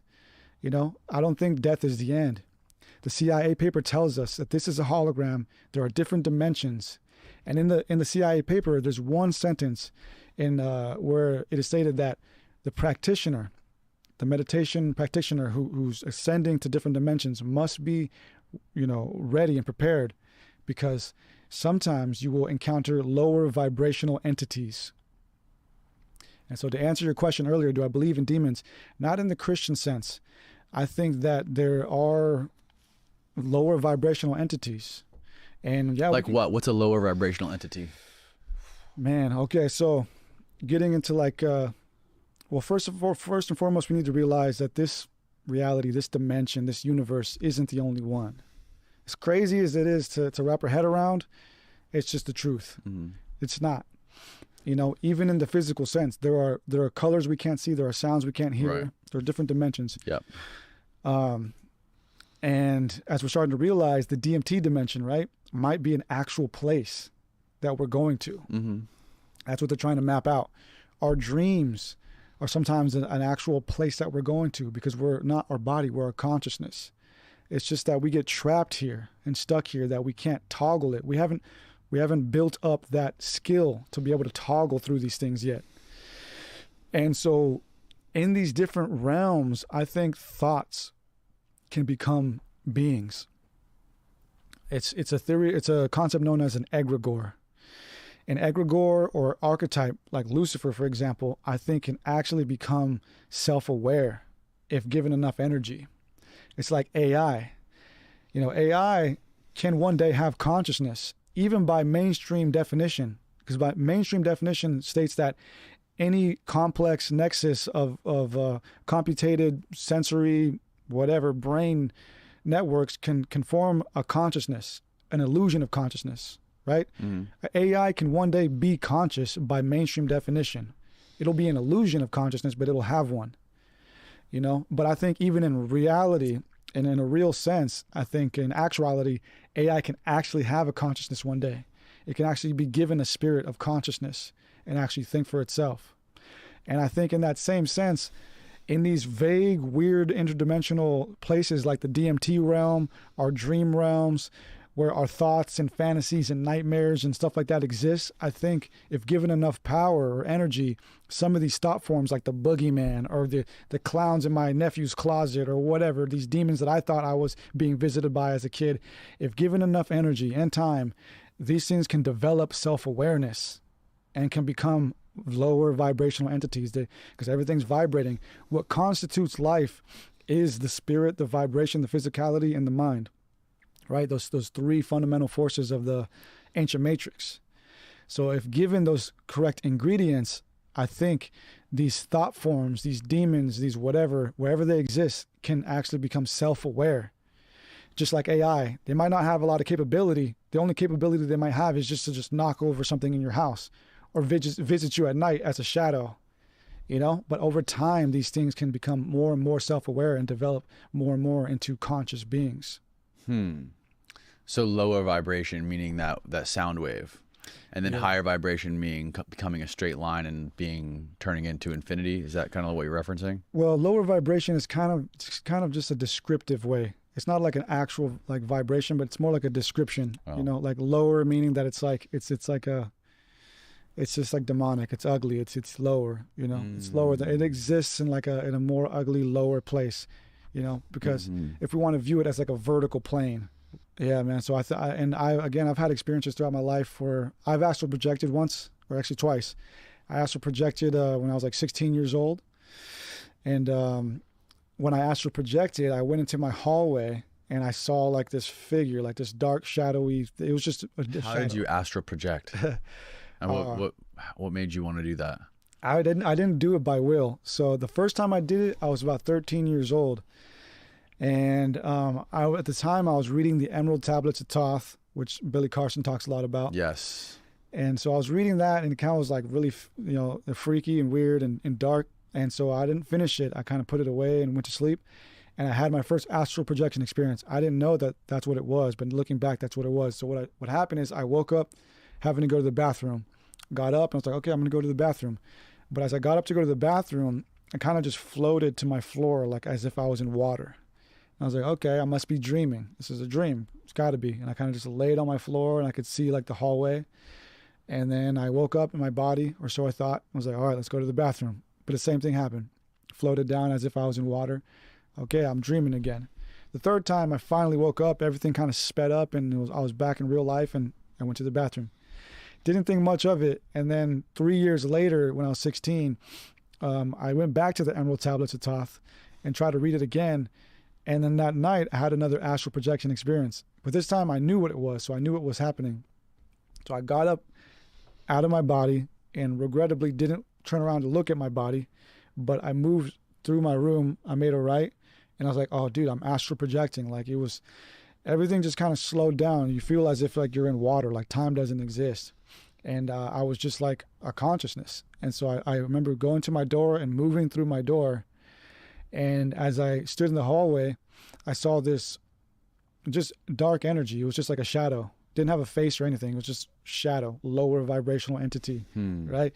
And in that moment, looking back, I think it was a test per se, because in the Emerald Tablets of Thoth, the author teaches you how to vanquish these entities. He teaches you how to vanquish them using your mind power. And so almost simultaneously when I saw it, it's like I felt like a laser beam shoot from the book to like whatever my heart center was at that time, and just like quickly downloaded it. And then I shot like a beam of light at this thing, and then it just disappeared. And then almost instantaneously, like I woke up in my body. And I didn't think that was real. I was like, man, there's no way that just happened. You know, like I was like, that was crazy. Like, but I went to sleep, and the next morning my mom took me out for breakfast, and she asked me, she's like, hey, is everything all right? I'm like, yeah, everything's cool. And she's like, are you sure? Because last night I walked by your room and I felt like such a dark presence that I had to stop and pray for you. And in that moment, I got the chills, and that's when I was like, okay, maybe that was real. Like maybe that did happen, you know? What was the entity? What do you think the dark entities are? Okay, so at that time, I was 16. I was on house arrest, and it was like summer. At 16? Yeah. What were you on? Why were you on house arrest at 16? So dumb. Me and my friends stole a golf cart, took it for a joyride. We took a golf cart for a joyride. Dude, this is gonna sound really weird, but I did the same thing when I was 16 and got arrested for that. No way. Same exact thing. What? That is weird. But I never was on house arrest. Well, okay, so I got on probation, and then I popped a dirty drug test, and then got on house arrest during probation. Oh, that's it. Gotcha. Yeah. That's wild. Yeah, it was crazy. But so I was on house arrest, and I was researching a lot of occult stuff. I was writing a story at the time, like a fictional story, and I was researching a lot of grimoires, like demonic books, because I was looking for like inspiration for like character development and like names and stuff. It was a weird time, so I was like practicing like kind of like light magic and shit. And I remember it was just a really dark time. Like I remember feeling like strong energy in my room, and I had some weird relics in my room and stuff. And so I was kind of calling it in, kind of getting back to that idea of egregores and archetypes. And I think for me, I think like 95%, if not more, of the paranormal experiences that we have in life are our own subconscious minds projecting that. and it can become powerful. The subconscious mind is very powerful, and I think it's so powerful to the point that it can actually influence conscious reality Right. in these egregores, in these spirits, or in things moving sometimes. I've seen things move as a kid. I can't, verify it. I have no way to back it up, but I've seen things move, and What do you think all these people claiming they're being abducted by aliens, what do you think that is? I think a large percent of it is probably hallucination, trauma, and there's probably a small percentage of it that is real. They're going through something real, whatever that is. I don't know. Like, again, whatever these grays are, they could be these lower vibrational entities breaking into our reality for a small period of time, or they can be these interdimensional travelers from our future. I don't know, but I think a large percentage of these experiences are our own minds playing tricks on us. Yeah.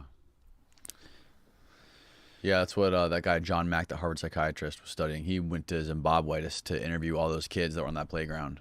And he set them all aside individually, interviewed them all, and they all drew pictures that were like very, not the same, but very, very similar.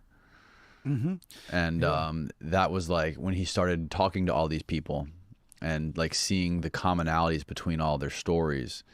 He was like, he wrote a few books about it, but he was convinced that this was reality for them. Yeah, man. Yeah, because again, getting back to the central reality, like the central reality is like the mundane narrative that we're just a citizen in a country and we have to go to school and work. Like that's like the central reality, but life is way more spectacular than that in many, many ways. And so we're being held in that illusion that that's all we are. We're just a person, that's it. That's all good. Nah, like we're a consciousness, like toggling through this program, and our creator, whoever or whatever it is, put us here for a reason. And I think that reason is to slowly bring us up through development to the point where we can finally accept and receive, what this really is and who it really is. And while we're here, though, we are being taken advantage of through the physical aspect, because our brain has compartments just like the mind does. The brain has what is known as the reptilian brain, the R complex. And the R complex is where all the primal instincts reside, as you were saying, sex, money. Right. So the R complex is taken advantage of by all of the like networks, TV networks, entertainment industry. They just try to they just market to our reptilian brain. Right. And that's what I call the reptilian brain network. And the reptilian brain, it gets evoked through fear for the most part. It's the easiest way to evoke the reptilian brain is through fear. And we're always constantly being, told to fear something. The past couple of years, most of the world was caught in fear. And so when we're in fear, we're not operating on a conscious level, on a higher conscious level. We're operating on the reptilian brain level. So the funny thing is, when you ask me, do I think reptilians are real? They are real. We are the reptilians. They're turning us into reptilians by keeping us in our reptilian brain complex. And so by us staying there subtly, they keep us in a subtle low vibration where we aren't operating on a higher level. And they do this through so many different ways. And depression is an effect of that. And the thing about depression that I talk about in my book is we're starting to realize that depression is not just an emotion. Depression is actually an altered state of consciousness. It's called a global state of consciousness. So being in a coma, being in a comatose is a global state of consciousness. It's a state of consciousness that takes over your entire body. And scientists are starting to realize that depression, again, is not an emotion. It's not like you watching a movie and you feel sad now. Depression is actually an altered state of consciousness. So when somebody's depressed, their entire physical being and mind is altered and changed. They're not even operating on a conscious level. They're making decisions based on a lower thinking level. Right. And so this world, this central reality is designed through fast food, through corruption, through the entertainment industry, through social media. It's designed to keep us depressed. It's designed to keep us in fear. It's designed to keep us in a low quality state. I mean, getting back to what we were talking about earlier with organized religion and groups in society, look at during the lockdowns how many suicides there were. Oh, yeah. Keeping people locked up in their homes, out of public places, not around other people. I think suicide shot up by like an insane amount. Like it was like, I forget what the number was, but there was hundreds of thousands of more suicides during the pandemic lockdowns than there were before. Yeah, man. Yeah, that was a nasty thing for all of us to go through, you know. And but that's the reptilian brain network, man. It's like it's operated through the central reality. And if we don't wake up and realize that we're more than this body, and that our Creator intended for us to be more than this body eventually, then we're gonna that's all we're ever gonna be. It's just this body, and we're just gonna be some civilian, some Anunnaki slave or whatever. But the body isn't evil, though. The body is meant to be used in this. The body is beautiful. It's designed perfectly for what we need to do here in this current program. And so how we ascend this is through the body and mind. It's through the spirit machine. So the yogis who have been meditating have realized for many centuries now that our body can produce some very amazing things that can help break us out of the central reality and help break us out of the reptilian brain program. For example, a lot of the poses that they do, like the Mula Bandhas as they're known, a lot of the poses, they're not just like random poses they're doing.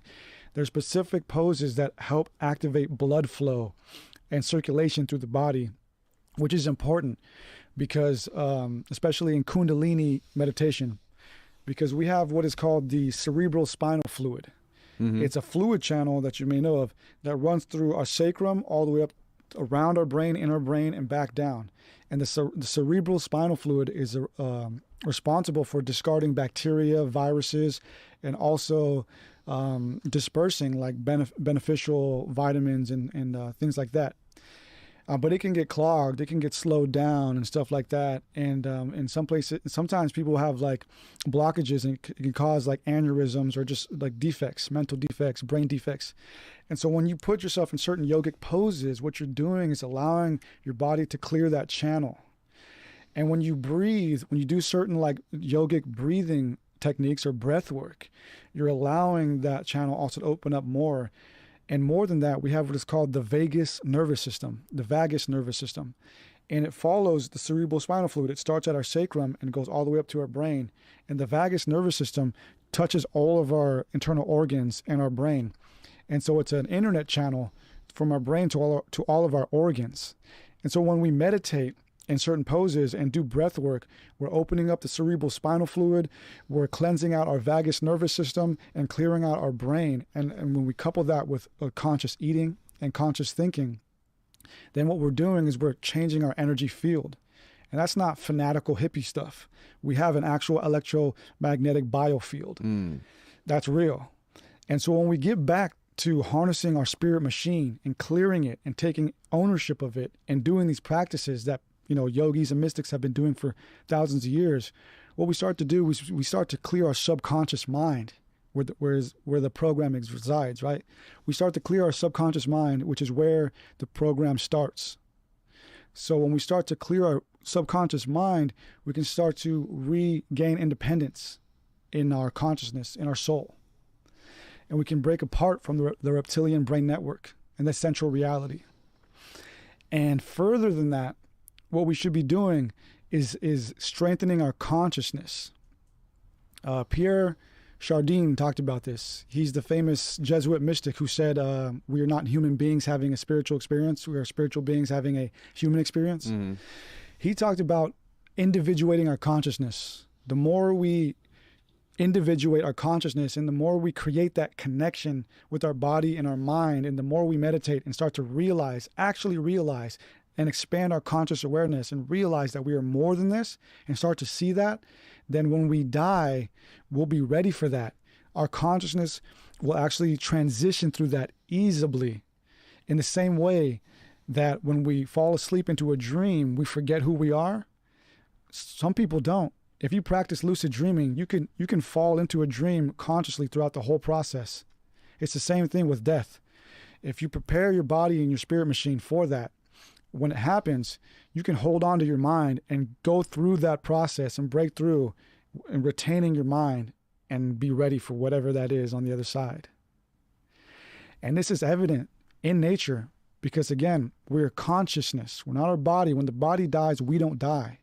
It's just that we don't practice the skill and technique of realizing that we're the consciousness, so that when we meet death or whatever that transition is, because we're operating on a low reptilian vibrational level, that high vibration that we are met with, which is infinity, simply sees us, seeks, and pretty much evaporates or washes it down. You know, it sees the low vibration and it blocks it, it rejects it. You know, we're not ready. So we come back, samsara, reincarnation, until we get to that level where we are actually consciously aware and know that there is more, because we can see it. When you astral project, when you meditate, when you lucid dream, you can see it. You actually can see it and know that there is more. It's like that door that I talked about earlier. You know that behind that door, I know there's a couch there and there are a few beautiful people, and I'm going to walk through it. How does knowing that change your day-to-day life, your perspective? Man, it just makes things a lot funner. You know, it can. I mean, for some people, it makes everything more grim and depressing. And I went through that when I was, you know, starting all of this years ago. I went through a depression stage, a stage where I thought I was going crazy. Like I was like hearing voices and stuff, and like having hallucinations. Like my mind broke. And I had to take a break. I was like, man, I got to stop reading. I got to stop looking into this stuff. I didn't want to talk about anything more strange than the weather. Right. Really, man. Like, but yeah, it drives a lot of people crazy, man. Lots of people get like, especially like, depending on what drugs you mix with it, the schizophrenia is a real thing. Yeah, that's what I was always afraid of, is schizophrenia, because I've had 2 friends that have been diagnosed with it. One of them, rest in peace, he passed away. He spiraled too out of control. And yeah, weed, like marijuana and psychedelics aren't for everybody. Some people just weren't made for it. Absolutely, man. But yeah, I mean, a lot of people in the community, they learn this stuff and they get bitter. They get bitter about the world. Oh, everybody needs to wake up. The sheeple. Yeah. I don't view it that way, man. Like, you know, not everybody's meant to know this stuff either, you know? And that's why I approach this stuff kind of treading lightly and as I can. But, you know, for the warriors that are ready, you know, to take on the truth about religion, to take on the truth about our government, to take on the truth about life and consciousness, you know, this will be for them. But not everybody needs to know this, you know? Like, I don't need to run into my mom's house and start telling her all this stuff, you know? Like, you know, she's got her little life and she loves it, you know? And I believe that as long as we love our lives and we love the people around us and we strive to be as good as we can, then that's good enough. But for me, for whatever reason, the Creator endowed me with this ambition. I couldn't run away from it if I wanted to. Even when I tried to stop because I was going crazy, eventually I had to come back. How did you come back? How did you overcome it? Man, I just took a break. You know, I took a break, but everywhere I went, I just saw little signs. And it was funny, actually. I went to a used bookstore, and because I love going to bookstores just to kick it and cruise and find some stuff. And I was in the bookstore, and I found like a collection of Zecharia Sitchin's books, like 8 or 9 of them. And they were all for like $1 or 50 cents. And that was like a gold mine. You know, Zecharia Sitchin, he's the guy who brought all this Anunnaki stuff. And I love his work. So I was like, man, I can't just let this go. You know, I have to buy these. You know, at the time I was broke. This was years ago before I started like making decent money. And I spent pretty much all I had on that. And I took that as a sign, you know, to get back into it. I'm like, there's got to be a sign. So I bought the books, went home, and just meditated. You know, just said, "All right, I'm ready." Like I've had enough time during my break. Just went full force, and ever since I've been diving deep and deep. That's incredible, man. Well, hey, man, thanks for doing this. I really appreciate you sharing all this information. Tell people where they can find more of your work, more of your videos, all that stuff. Absolutely, you can find me on Instagram at Esoteric Eddie, YouTube at Esoteric Eddie TV. And pretty much everything else, my books and some of my merch at esotericeddie.com. All right, man. Thanks again. Hey, thank you, man. Thank you. Thanks for everybody.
Yo.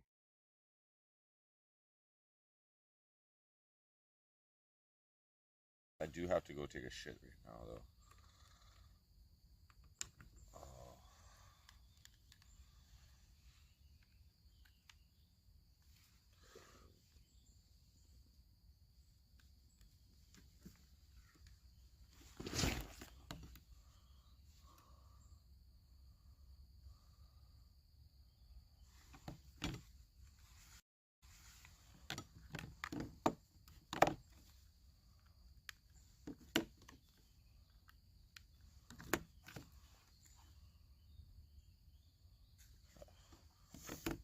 What's up, you guys? I'll be right back. 1 second. Actually, I'll charge my batteries.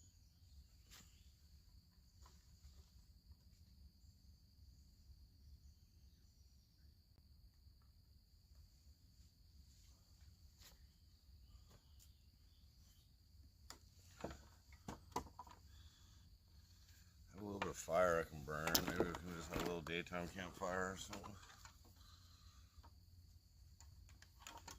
Oh, shit. Real bad. Oh. Had wings and pizza at Jesse's last night. Some fucking hot wings. Got spicy butt. I can feel it. Spicy butt.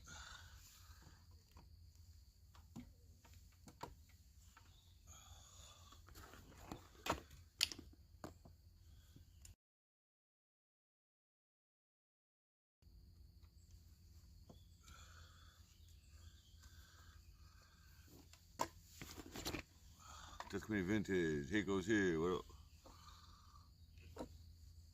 Yeah, so welfare paid me, guys. Welfare paid me basic needs. They took a little bit off, I think, but anyways, they paid me like $323, which is nice. I didn't expect that. My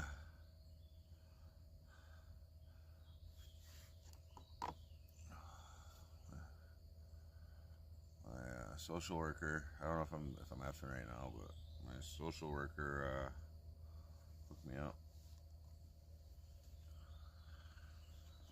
Give me a second, guys.